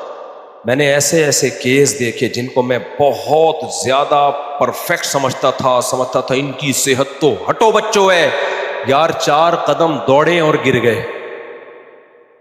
آپ اندازہ لگاؤ، جب یہ حال ہو کہ آپ چل نہیں سکتے، آپ دوڑ نہیں سکتے، تو آپ دین یا دنیا کے کسی کام کے ہو سکتے ہو؟ آپ یہ تو کیا، یعنی نہ اللہ کا نہ اللہ کے بندوں کا۔ جو سست آدمی ہے وہ 5 ٹائم تکبیر اولیٰ کے ساتھ نماز پڑھ سکتا ہے؟ وہ تو اٹھنے میں گھنٹہ لگا دے گا۔ تو ان میں ہم نے دوڑایا۔ تو ہمیں پتہ ہے کیا کرنا ہے اپنی اصلاح کے لیے نا؟ دیکھو جو نوجوان اخلاقی برائیوں میں ہے نا، اخلاقی برائیوں میں ان سے صرف یہ کہتا ہوں کہ تم اپنے سونے اور اٹھنے کی ٹائمنگ کنٹرول کر لو، 50% سے زیادہ اخلاقی برائیاں تمہارے اندر ختم ہو جائیں گی۔ صرف سونے اور اٹھنے کے ٹائم کو کیا کر لو، بولو، ٹھیک کر لو۔ جو لوگ رات کو جلدی سوئیں، صبح جلدی اٹھیں، 50% گناہوں سے اللہ ان کو ویسے ہی بچا لیتا ہے۔ تو بھائی یہ بھی ہمارے مذہب کا حصہ ہے۔ اور نبی صلی اللہ علیہ وسلم نے کیا فرمایا؟ المؤمن القوی احب الی اللہ من المؤمن الضعیف۔ طاقتور مومن اللہ کو کمزور سے زیادہ محبوب ہے۔ دنیا میں ہر قوم کو کمزور لوگ چاہیے یا طاقتور لوگ چاہیے؟ بولو، دنیا میں جتنے بھی کنٹری ہیں وہ کیا چاہتے ہیں کہ ہماری عوام صحت مند ہو یا بیمار ہو؟ صحت مند ہو، کیونکہ کنٹری ترقی کرے گا، قوم پہ بوجھ نہیں بنے گا۔ تو نبی صلی اللہ علیہ وسلم کیا اپنی امت کے بارے میں یہ چاہیں گے کہ سارے لنگڑے لولے آڑے ترچھے موٹے اور کولیسٹرول کے ڈبے ہوں؟ کیا چاہیں گے نبی صلی اللہ علیہ وسلم؟ نہ ان میں دماغ میں سوچنے کی صلاحیت ہو، نہ چلنے کی، نہ پھرنے کی، کھا کھا کے بس دھماکے کے ساتھ ایک دن انتقال کر جائیں۔ کیا نبی یہ چاہیں گے؟ ہمارے نبی تو اپنی امت پہ فخر کریں گے قیامت کے دن، تو کیا ہم جیسوں پہ فخر کریں گے؟ بولو نا، کیا ہو گیا؟ نبی کہیں گے یہ میری امت، اس میں ہمارا بھی شمار ہوگا، پاکستانی کہیں لائن میں کھڑے ہوئے ہوں گے۔ تو ہم جیسے نالائق مارکیٹ میں آ رہے ہوں گے جو صبح 11 بجے سو کے اٹھتے تھے اور رات کو 4 گھنٹے سونے کی کوشش میں لگاتے تھے، پھر صبح 11 بجے سو کے اٹھ کے دوبارہ جاگنے کی کوشش میں لگے رہتے تھے۔ تو بھائی یہ ہمارے مذہب کا حصہ ہے۔ اپنے آپ کو چست بناؤ، سستی کو مارکیٹ سے ختم کرو۔ گرمی لگ رہی ہے، لگنے دو، ٹھیک ہے نا؟ پسینہ نکالو اپنا, سردیوں میں سردی لگ رہی ہے, بولو لگنے دو, کچھ نہیں ہوتا. اور بچوں کو بالکل چھوئی موئی بنانے کی قطعاً ضرورت نہیں ہے, بچوں کو کچھ بھی نہیں ہوتا اتنی جلدی. یہ لوگ کہتے ہیں ہائے میرے بچے کو گرمی بہت لگ رہی ہے. بچہ ایسا لائف کو انجوائے کرتا ہے نا, وہ ان فضول چیزوں کی طرف اس کی توجہ ہوتی ہے. ہمیں یاد ہے بچپن میں اتنے گرمی دانے نکلا کرتے, پجارے رہتے تھے, باقی ساری لائف کو فل انجوائے کرتے تھے. بچوں کو تھوڑی اتنی ٹینشن ہوتی ہے جتنی بڑوں کو ہوتی ہے. دانے کبھی نکل جاتے تھے نا ہمارے, مجھے یاد ہے ایک دفعہ یہ میری پوری ٹانگ پھوڑے پھن سے نکل گئے نا, کوئی وائرل پھیلا ہوا تھا کیا تھا, بچہ تھا میں, پوری ٹانگ میں کیا نکلے ہوئے تھے پھوڑے. ابا ہمارے منع کرتے تھے, پھر بھی ہم چھپ کے ہاکی کھیلنے جاتے تھے ہم اسی ٹانگ کے ساتھ. اب ایک پھوڑا بھی نکل جائے نا کسی کام کے نہیں رہتے. پوری ٹانگ میری بڑھ گئی تھی, ابھی تک نشان باقی ہے اس کے, پیپ پڑ گئی تھی, پھر بھی ہم جا رہے ہیں ہاکی کھیلنے. یہ مجھے واقعات کیوں یاد رہ گئے آپ کو بتانے کے لیے کہ بچہ تکلیفوں کو زیادہ لفٹ بولو نہیں کراتا.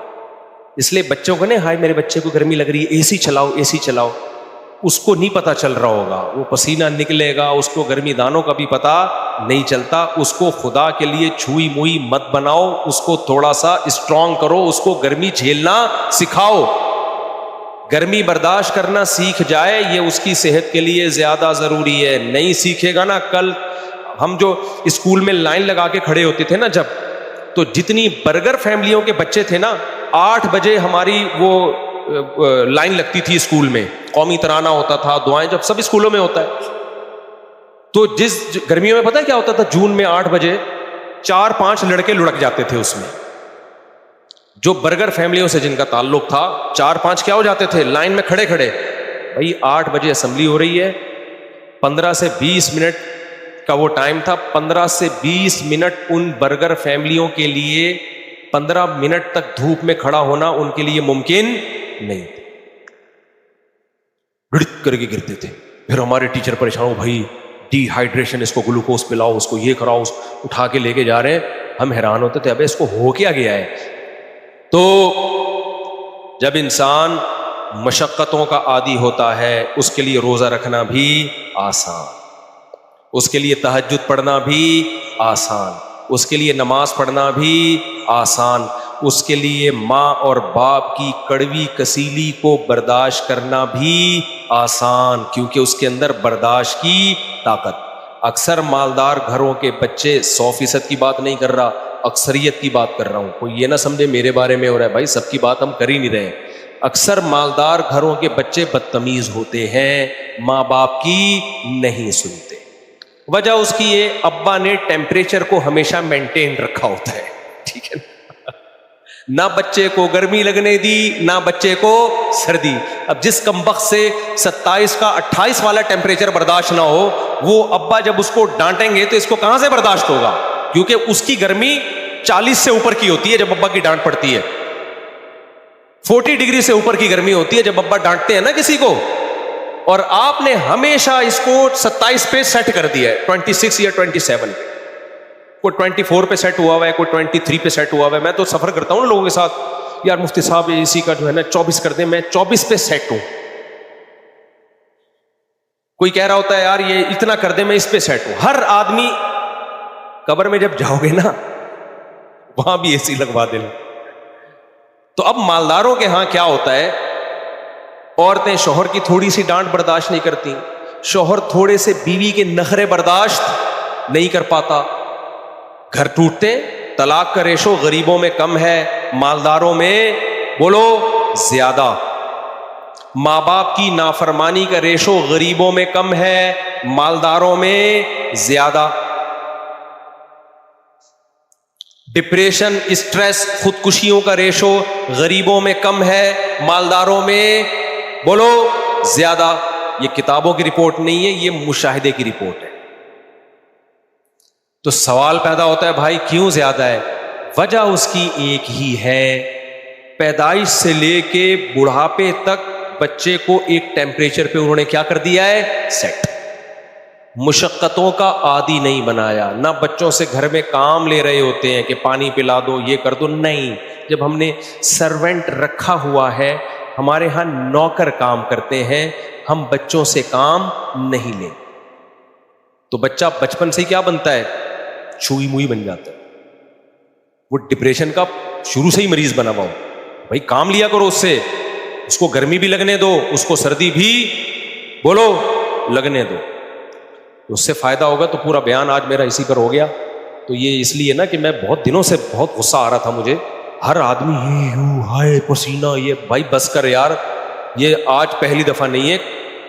کراچی کو آباد ہوئے صدیاں ہو چکی ہیں, ہمیشہ ایسے ہی ہوتا رہا ہے. اتنا شور کبھی بھی کسی نے نہیں مچا, اب بہت مچانے لگے ہیں. میں جب باہر گیا نا, ابے تم کراچی میں رہتے کیسے ہو, ہوئی ایسے کر کے نا اتنی, میں نے کہا بھائی ساری دنیا رہ رہی ہے, اتنی کروڑوں کی آبادی ہے کراچی کی, سردی بھی تو ہوتی ہے ماشاءاللہ.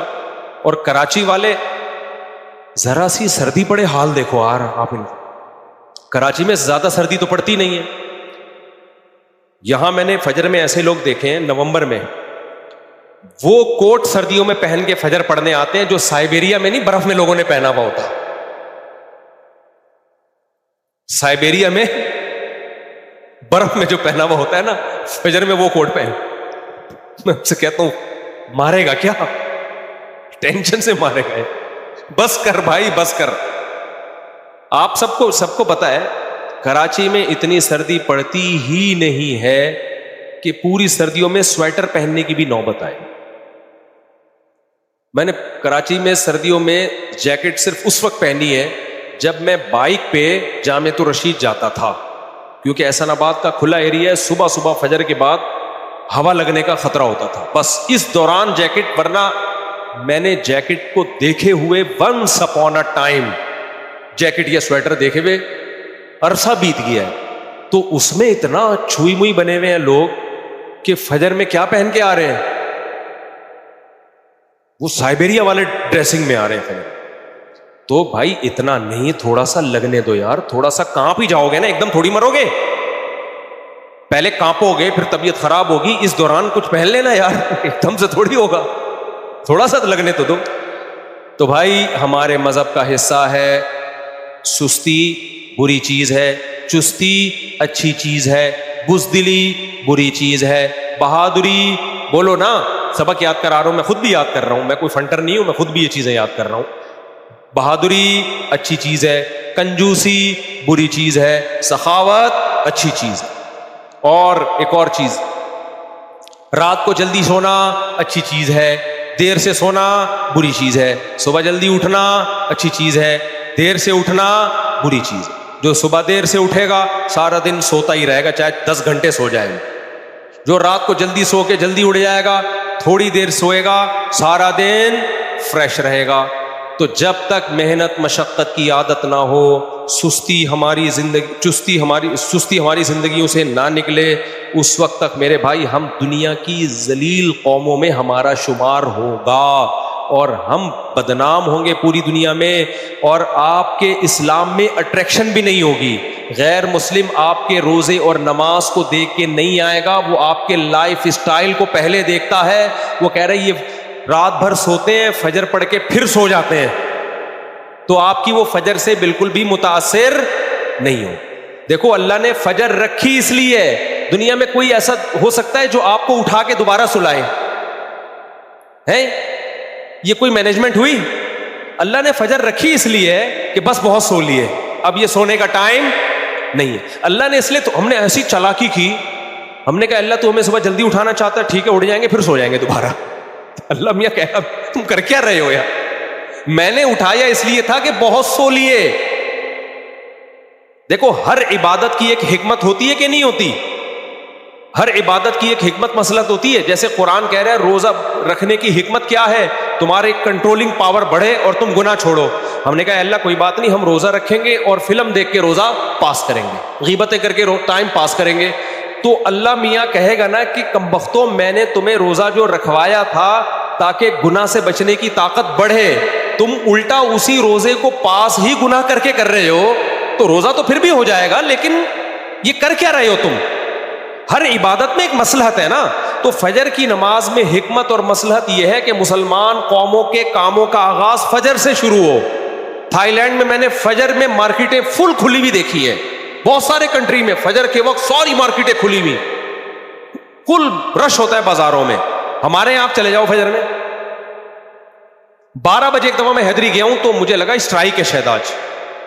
لوگوں نے کہا ابھی تو ان کی صبح صادق بھی نہیں ہوئی ہے. تو اللہ میاں نے فجر اس لیے رکھی تھی کہ مسلم قوم کیا کرے گی, فجر میں اپنے بوری کا لی امتی فی بکوری, حدیث میں آتا ہے اللہ نے صبح کے وقتوں میں برکت رکھی ہے کام میں, تو یہ امت ساری صبح صبح فریش ہو کے اٹھی ہوئی ہوگی, نماز پڑھ کے کاموں کا آغاز کرے گی. ہم نے اسلام سے بھی 2 نمبری کی, ایسے ٹوپی باز قوم ہے یار, ہم اسلام سے بھی ہم نے 2 نمبری کی. ہم نے کہا اسلام ہمیں فجر میں اٹھا رہا ہے, کوئی بات نہیں, ہم اڑ جائیں گے, اس کے بعد ہم دوبارہ کیا کریں گے, سوچ. نتیجہ وہی نکلا, پھر 11 بجے, ٹھیک ہے نا. تو یہ ساری فسادات ہیں ہماری سوسائٹی میں, جس کی مجھے بھی اصلاح کی ضرورت ہے, اور آپ کو بھی. تو مل جل کے اس کی اصلاح کر لینی چاہیے. میرا خیال ہے ہم سب کو انسان کا بچہ بن جانا ہے. اللہ عمل کرنے کی توفیق عطا فرمائے. وما علینا الا البلاغ.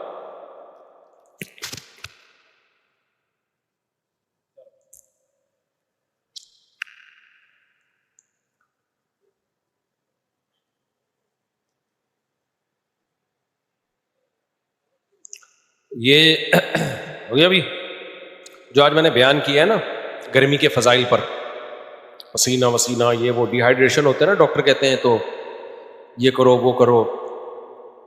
ہمارے مدرسے میں کچھ لندن سے کچھ طلبہ آئے تو وہ گرمی میں سارے ORS پی رہے ہیں.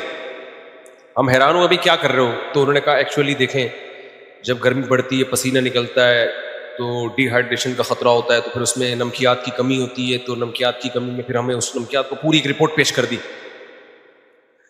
میں نے کہا بس کرو خدا کے لیے بس کرو.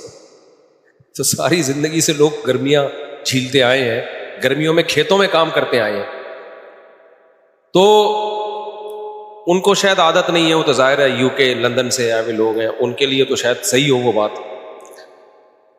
تو آپ نا جیب میں ORS کی پڑیاں رکھیں یا پانی بنا کے رکھیں, ORS کا پانی بنا کے بوتل ساتھ میں رکھی, پیے نہیں, پینا نہیں ہے اس کو. وہ اس لیے کہ اللہ نہ کرے کوئی ایمرجنسی ہو گئی تو پی لیں, اور ایک دم سے کچھ بھی نہیں ہوتا, پہلے محسوس ہوگا آپ کو کچھ ہو رہا ہے. جب تک محسوس نہ ہو, میں نے دیکھا ہے محسوس کچھ بھی نہیں ہو رہا اور ORS پہ ORS پیے جا رہے ہیں لوگ, گرمی لگنے دے نہیں رہے ہیں. اب ڈاکٹر لوگ کہتے ہیں نا گرمیوں میں تربوز کا پانی پئیں اور وہ ORS پئیں اور بڑھا دیں نمکیات کی کمی. بھائی وہ اس کے لیے ہے جو نمکیات کی کمی تو ہونا. لوگ صرف گرمی کا موسم دیکھ کے ORS پی رہے ہیں کہ چونکہ جون کا مہینہ چل رہا ہے لہذا ہم نے کیا کرنا ہے, نمکیات کی کمی. نمکیات کی کمی چاہے جون کا مہینہ ہو, جولائی کا مہینہ ہو, ایئر کنڈیشن میں نمکیات کی کمی نہیں ہوتی. یہ ساری ڈاکٹروں کی باتیں ان لوگوں کے لیے جو پسینہ نکال رہا ہو, گرمی میں چل رہا ہو, پھر رہا ہو. لوگوں کا پسینہ نکل کر رہا ہے پھر بھی ORS کی بوتلیں لے کے گھوم رہے ہیں.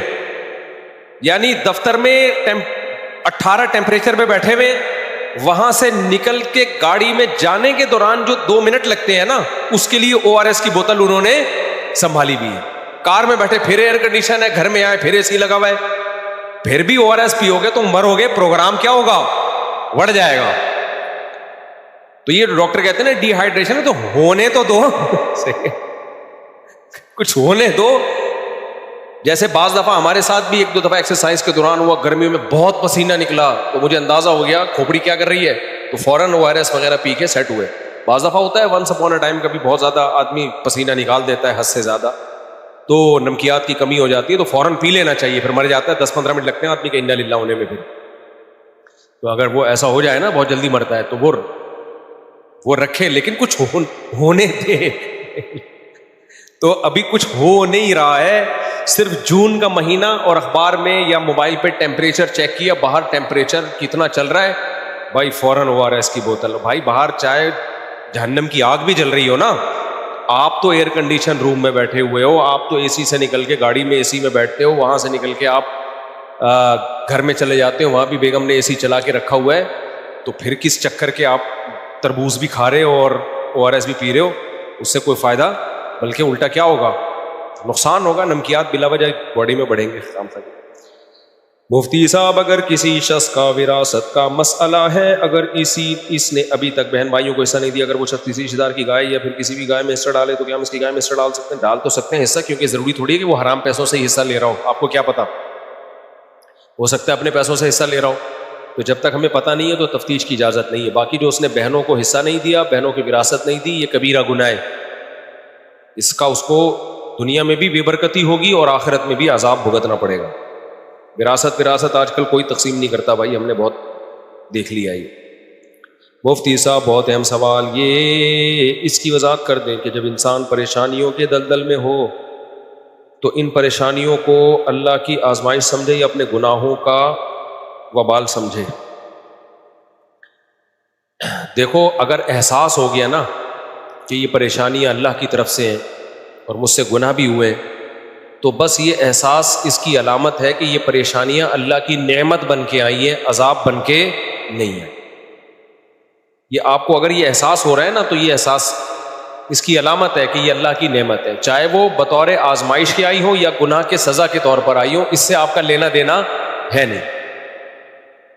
لیکن اگر پریشانیوں میں اللہ یاد ہی نہیں آتا تو پھر یہ پریشانیاں 100% اللہ کا عذاب ہی ہے، اس میں کوئی اور مصلحت نہیں ہوتی.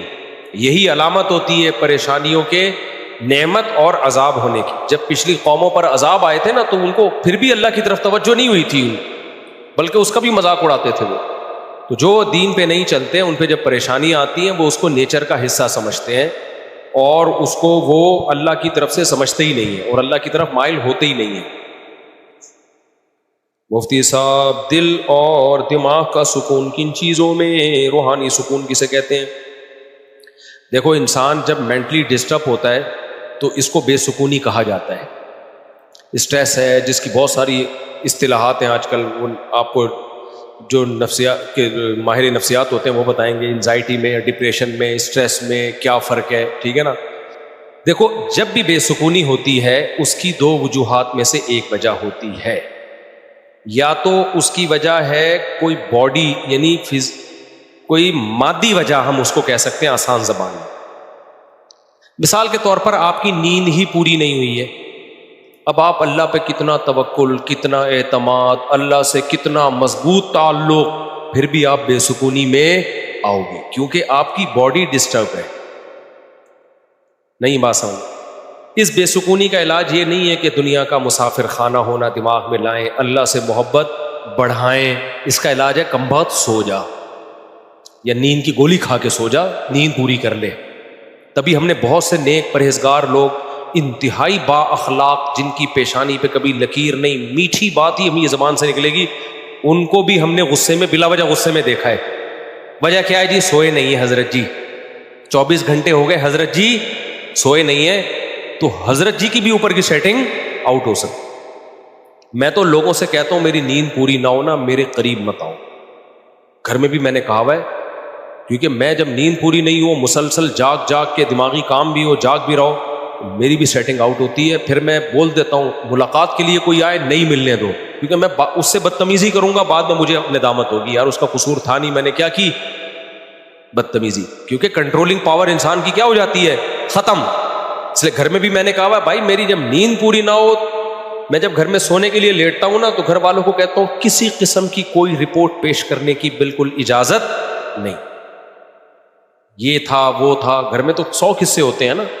اٹھ جاؤں نا پھر بتاؤ، پھر کوئی الٹی بات بھی ہوگی تو کھوپڑی زیادہ نہیں گھومے گی، تھوڑی سی گھومے گی.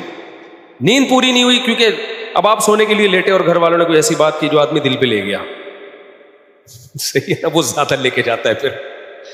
یا کوئی اچھا سوتے میں موبائل بھی اس لیے میں نہیں دیکھتا موبائل، وجہ اس کی یہی ہے، موبائل پہ الٹی سیدھی خبریں آ رہی ہوتی ہیں، آدمی اسٹریس میں جاتا ہے، تھکا ہوا ہوتا ہے نا جب سونے کے لیے لیٹتا ہے، تو تھکے ہوئے میں انسان کی سینسٹیوٹی بڑھ جاتی ہے، حساسیت بڑھ جاتی. اب سونے کے لیے لیٹے تو اس وقت جب آپ تھکے ہوئے ہو آپ کی سینسٹیوٹی بڑھ جاتی ہے، آپ اس کو زیادہ سیریس لینا شروع کر دیتے ہو. ایسے موقع پہ آپ کی نیند گئی، تیل لے لیں.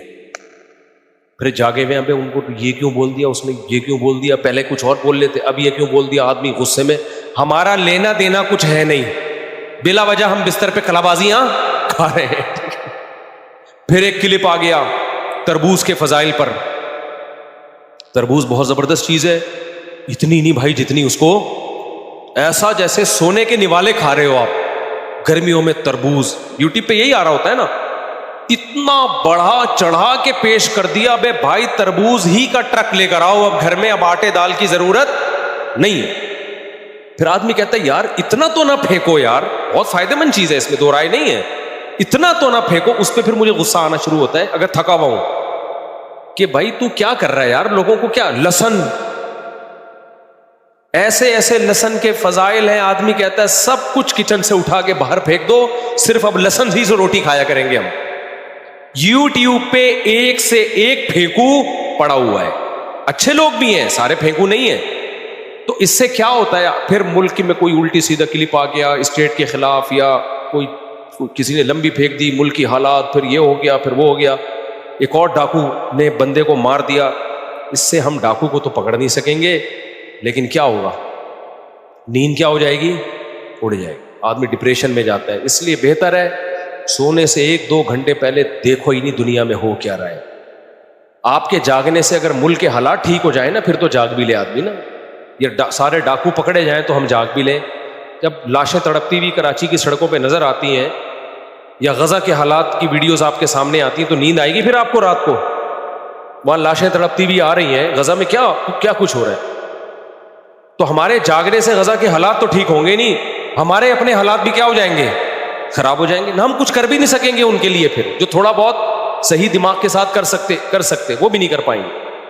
تو اس لیے اپنی نیند کو بہت کنٹرول کرنے کی کوشش کریں. بے خوابی سے جتنی اسٹریس, جتنی ڈپریشن, جتنے مسائل کھڑے ہوتے, طلاقیں ہوتی ہیں بے خوابی میں, پتہ ہے آپ کو. شوہر کئی راتوں سے جاگا ہوا ہے, بیگم کی تھوڑی سی بات پہ غصے میں طلاقیں نکال دی اسے.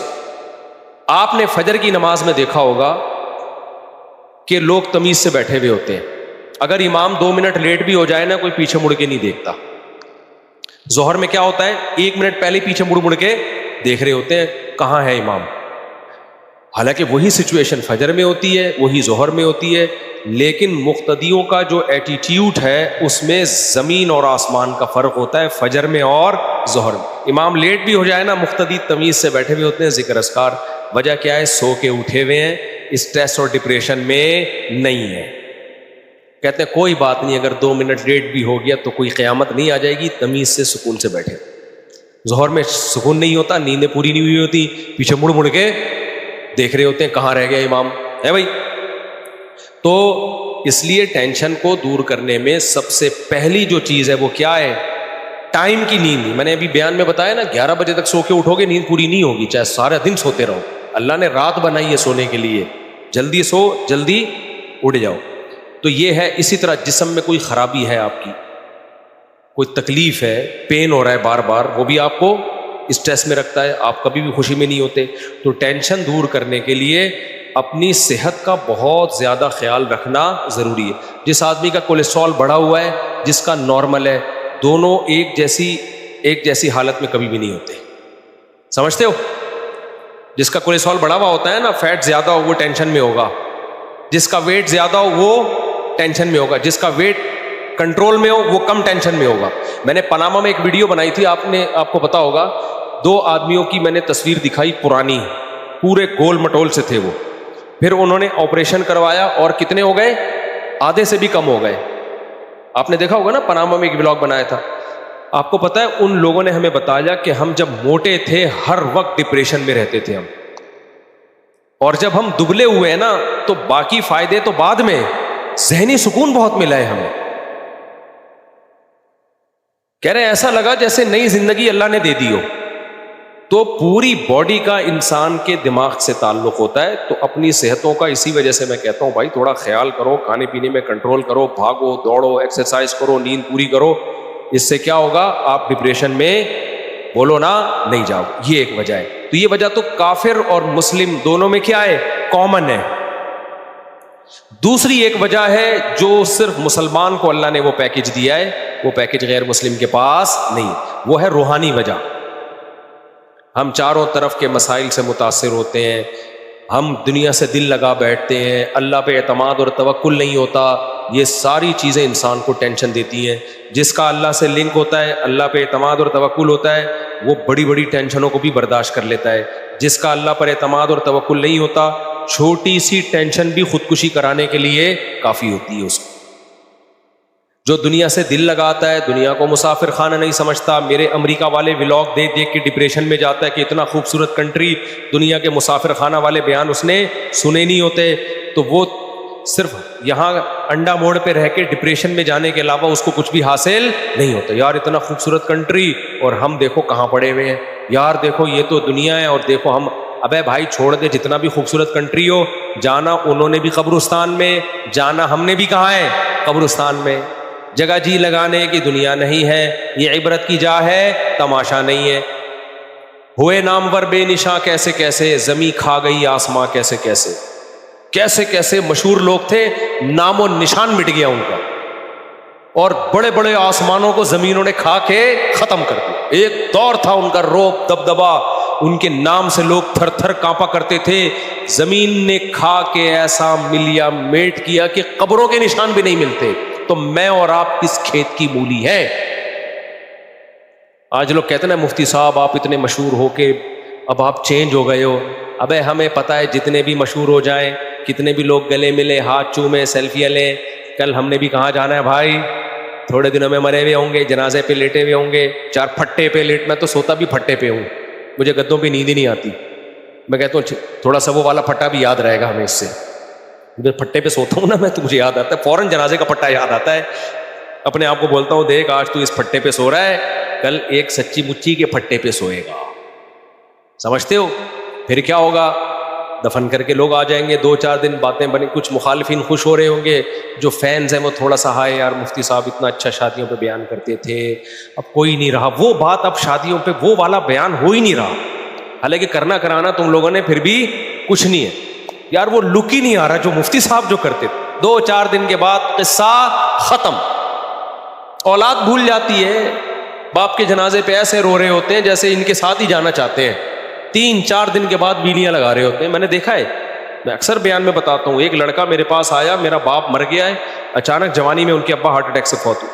اتنی ڈپریشن میں وہ لڑکا, میں اس کو تسلیاں دے رہا ہوں, نہیں یار المسافر خانہ ہے دنیا, سب نے جانا ہے. وہ کہہ رہا ہے یار میرے باپ نے رات میرے ساتھ بیٹھ کے, بہت محبت تھی اس کو, یہ اچھی بات ہے. ابا سے آج کل کس کو محبت ہوتی ہے, اس کو بڑی محبت تھی, بڑا لگاؤ تھا. چوتھے دن ایسا گھوم رہا ہے پھر رہا ہے جیسے کوئی کچھ غم ہی نہ ہوا ہو. تو اتنی جلدی دنیا بھولتی ہے.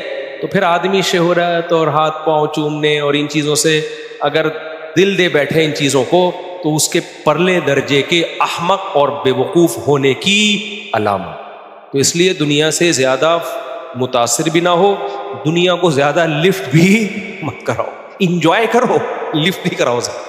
سمجھ رہے ہو کہ نہیں سمجھ رہے؟ تو اس لیے یہ چیز کافر کے پاس نہیں ہے, لہذا تھوڑی سی ٹینشن ہوتی ہے وہ کس میں چلا جاتا ہے, اسٹریس میں اور ڈپریشن میں. مسلمان نہیں جاتا کیونکہ اس کا تعلق کس سے ہے, اللہ سے. تو جس بھائی نے پرچی لکھ کے دی ہے نا سکون کا طریقہ, تو ایک تو اللہ سے دل لگاؤ بھائی, یہ روحانی وجہ ہے سکون حاصل کرنے کی, اور دوسرا چیک اپ بھی کراؤ, کوئی اوپر کوئی فالٹ والٹ تو نہیں چل رہا کہیں. صحیح ہے نا, وہ اسکرو پانا لے کے ڈاکٹر کیا کر دے گا, اس کو سیٹنگ پہ لے آئے گا, اس کو بھی ٹھیک. دونوں چیزیں ہوں گی تو پھر سیٹ ہوگا معاملہ. ایک ہی قبر میں ایک سے زیادہ تدفین ہو رہی. بھائی یہ ARY والوں نے پوچھا ہے نا, یہی ریکارڈ کرا دوں یہ, اچھا یہ ARY پہ چلے گا یہ شام کو نا, تو اس لیے کچھ سوال پوچھیں, میں ذرا ریکارڈ کروا دوں. آج کل قبرستانوں میں ایک مردے کے اوپر دوسرا, دوسرے کے اوپر تیسرا, اور مردوں کے پارٹس بھی بعض دفعہ مارکیٹ سے شارٹ. مردہ دفنایا آپ نے, اگلے دن دیکھا ابا ہے, گردہ نہیں ہے ابا کا. صحیح ہے نا, ابا ہیں, کچھ چیزیں ابا کی ہیں, کچھ چیزیں ابا کی غائب ہیں. خیر ARY والوں کی طرف سے کچھ سوالات ہیں. ایک ہی قبر میں ایک سے زیادہ تدفین ہو رہی ہے, یہ کتنا مناسب ہے؟ سوال, اگر ایک فیملی کے نہ ہو اس کے بارے میں کیا حکم ہے؟ آج کل قبروں میں فلور بنا دیتے ہیں, اس کے بارے میں کیا حکم ہمارے دین اسلام میں؟ ایک ہی فیملی کے ایک سے زائد ممبرز کی ایک ہی قبر میں تدفین کے بارے میں کیا شرعی حکم ہے؟ ٹیم سرعام نے, ARY نہیں سرعام, سرعام ARY کا ہے, ٹیم سرعام نے یہ اہم مسئلہ اٹھایا ہے, ذرا رہنمائی فرما دیں.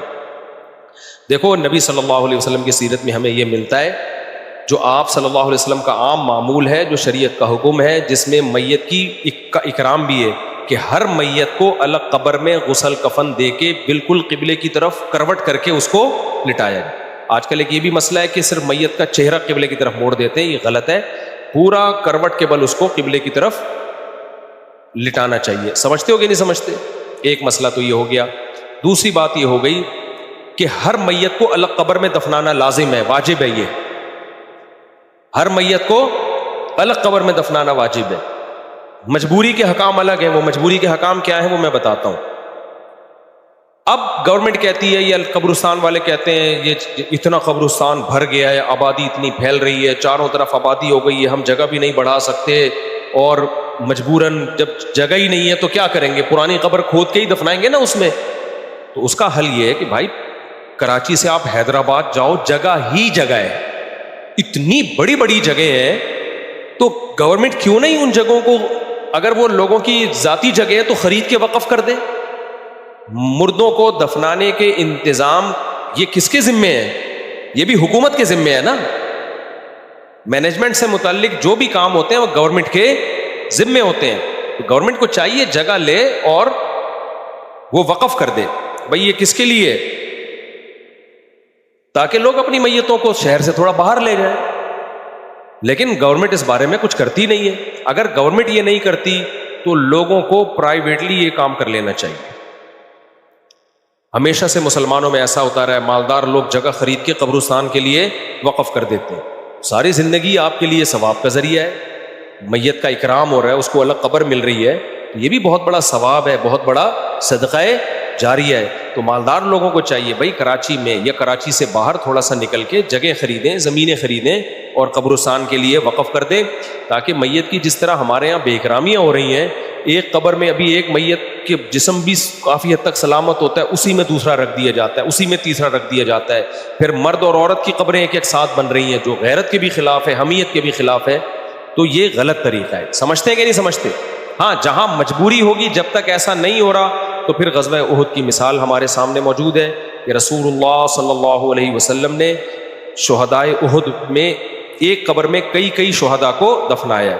اس کی وجہ یہ تھی کہ 70 کے قریب شہداء موجود تھے، تو اور ان کو قبر کھودنے والے بہت کم تھے، بہت تھوڑے سے صحابہ تھے نا، تو میت کو اتنی دیر تک باہر رکھنا یہ مناسب نہیں تھا، تو وہاں مجبوری تھی۔ تو مجبوری میں بھی پھر ایسا نہیں ہوا کہ ایک قبر چھوٹی سی کھودی اور اسی میں 4 شہداء کو، نہ، پھر قبروں کے لینتھ اور سائز کیا ہوتی تھی، وہ بڑی ہوتی تھی، تو اس میں 4 جیسے زلزلہ جب آیا تھا بالا کوٹ میں، تو وہاں بھی اب ہر میت کے لیے الگ قبر بنانا ممکن نہیں تھا، بہت زیادہ محنت کرنی پڑتی، تو وہاں بھی علماء نے فتویٰ دیا تھا بھائی آپ کئی میتیں ایک قبر میں دفنائیں اور اسپیس تھوڑی سی قبر کی زیادہ رکھیں۔ وہاں بھی یہ نہیں تھا کہ میت کے اوپر میت کے اوپر میت، یہ ٹھیک نہیں ہے، تو اسپیس تھوڑی زیادہ رکھیں اور ایک قبر میں 4 5 6 میتوں کو دفن کر دیں۔ تو جہاں مجبوری ہوگی وہاں جائز ہے، لیکن اس میں بھی وہ طریقہ اختیار کیا جائے گا جس میں میت کی بے اکرامی کم سے کم ہو۔ اب میں اس کو نمبر وار بیان کر دیتا ہوں۔ سب سے پہلی بات، یہ کسی صورت میں نہ کیا جائے کہ عورت کی قبر میں مرد کو دفن کیا جائے، غیر محرم مرد کو،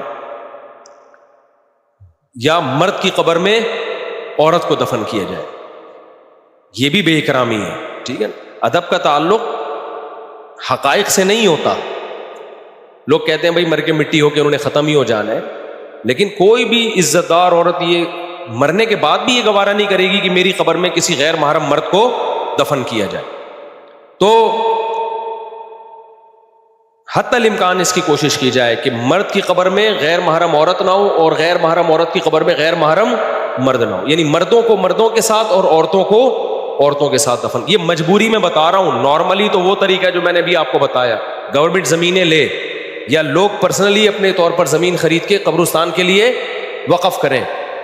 دوسرا کام کہ اگر شدید مجبوری ہو تو پھر وہ طریقہ اختیار کیا جائے جو سعودی عرب میں ہے۔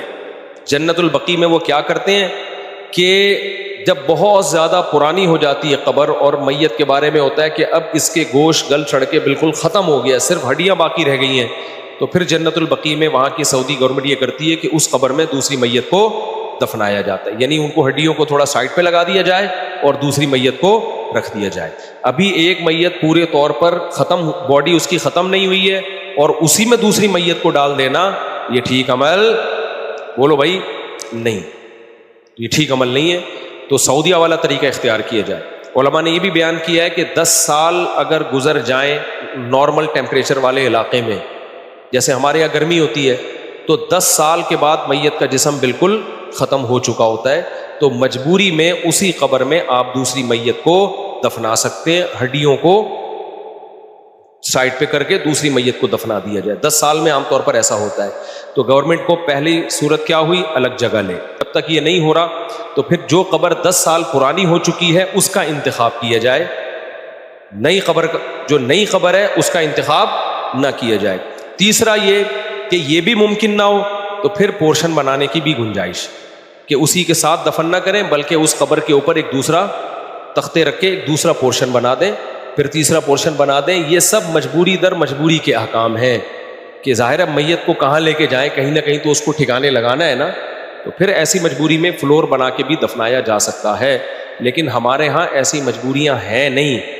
ایک یعنی یوں سمجھیں کہ وہی جو سستی پر میرا بیان ہوا ہے نا، سستی سے بچنے کے لیے ٹینشن کو سر سے اتارا جائے.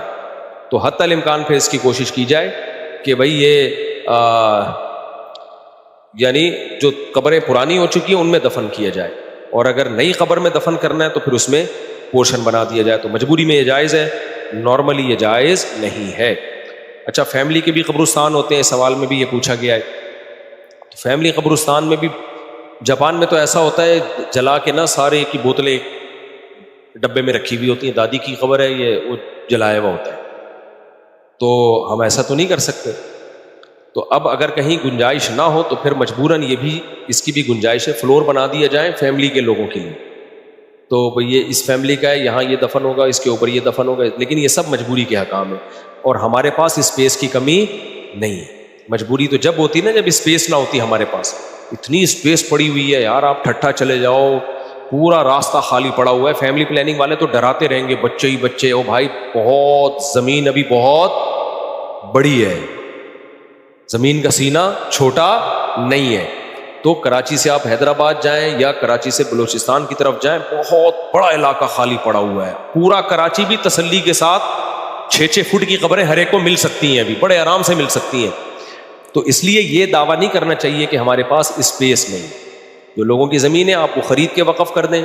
ایک تاجر نہیں کر سکتا، 8-10 تاجر مل جائیں کہ یار کراچی میں قبرستان بہت چھوٹے ہو گئے ہیں، تو ہم جو ہائی وے کے قریب جو ہے 8-10 تاجر ہم مل کے ایک بہت بڑی جگہ لے لیتے ہیں تاکہ مسلمان میتوں کو عزت اور احترام کے ساتھ دفنایا جا سکے. میت کا اکرام بھی صدقہ جاریہ میں ہی آتا ہے. ایک شخص نے مجھے بتایا کہ مجھے ایک لاش ملی تو کوئی اس کو ہاتھ لگانے کے لیے تیار نہیں. کہہ رہے ہیں میں نے اس کو غسل دیا، کفن دیا، اس کی تصویر لے لی تاکہ کوئی گاؤں کی بات ہے، کوئی لواحقین میں سے کوئی ملے تو اس کو بتا سکیں بھئی یہ بندہ ہے، اس کی یہ خبر ہے. غسل کفن خود اپنے ہاتھوں سے کر کے اس کو جنازہ پڑھ کے میں نے دفنایا، اور اس کی قبر پہ نام بھی لکھ دیا تاکہ اگر کوئی تلاش کرتا ہے تو مجھے مل جائے. کہہ رہے خدا کی قسم مجھے اتنا سکون ملا، مجھے ایسے لگ رہا تھا زندگی میں اس سے بڑی نیکی میں نے کبھی بھی نہیں کی. میت کی خدمت ہے کیا؟ انسانیت کی آخری خدمت تو یہی ہے نا کہ اس کو تمیز سے غسل کفن جنازے کے ساتھ دفنا دو. یہی ہے نا. تبھی تو میں کہتا ہوں اپنے باپ کو اپنے ہاتھوں سے غسل دیا کرو. تم نے باپ کی زندگی میں خدمت کی ہو یا نہ کی ہو، آخری خدمت کا موقع ملا ہے، اس میں بھی لوگ عیدی سینٹر بھیج دیتے ہیں. تو آخری خدمت تو اپنے ہاتھوں سے کر لو. ابا کو غسل دے دو، کفن دے دو، اپنی ماں کو اپنے ہاتھوں سے، بیٹیوں کو چاہیے غسل کفن دیں. تو یہ بھی خدمت نہیں ہو رہی آج کل کی نئی نسل سے. کہہ رہے ہیں عیدی سینٹر بھیج دو، وہاں جا کے خود ہی غسل کفن کر دیں گے. تو انسانیت کی خدمت میں سب سے آخری خدمت کا جو اللہ موقع دیتا ہے وہ یہی موقع دیتا ہے کہ بھائی یہ جنازہ، یہ میت ہے، اس کو غسل دو، کفن دو، عزت کے ساتھ، احترام کے ساتھ اس کو قبلہ رخ کر کے لٹا دو، اور اللہ کی امانت اللہ کے حوالے کر دو. تو اس لیے مسلمان تاجروں کو اس میں بڑھ چڑھ کے حصہ لینا چاہیے. بھائی چند تاجر مل کے کہیں کہ یار ہم یہ کتنی بے اکرامی ہو رہی ہے، بنارس کا قبرستان دیکھو، ایک میت کے اوپر دوسری میت، پھر اگلے دن قبر ہی نہیں مل رہی ہوتی، اس میں کتے بھی سرنگیں بنا بنا کے جا رہے ہیں، اور کیا کچھ ہو رہا ہے بے اکرامی. تو ہم میں سے ہر شخص چاہتا ہے کہ ہمیں عزت کے ساتھ دفن کیے جائے. جو اہل اسلام دنیا سے جا رہے ہیں ان کے لیے ایسا انتظام کرنا چاہیے. یورپ امریکہ میں تو میں نے دیکھا ہے لوگ بہت مہنگی مہنگی زمینیں خرید کے وقف کر رہے ہیں. تو ہمارے یہاں بھی ہونا چاہیے. اللہ تعالیٰ عمل کی توفیق دے. بہت ہو گیا میرا خیال ہے بھائی.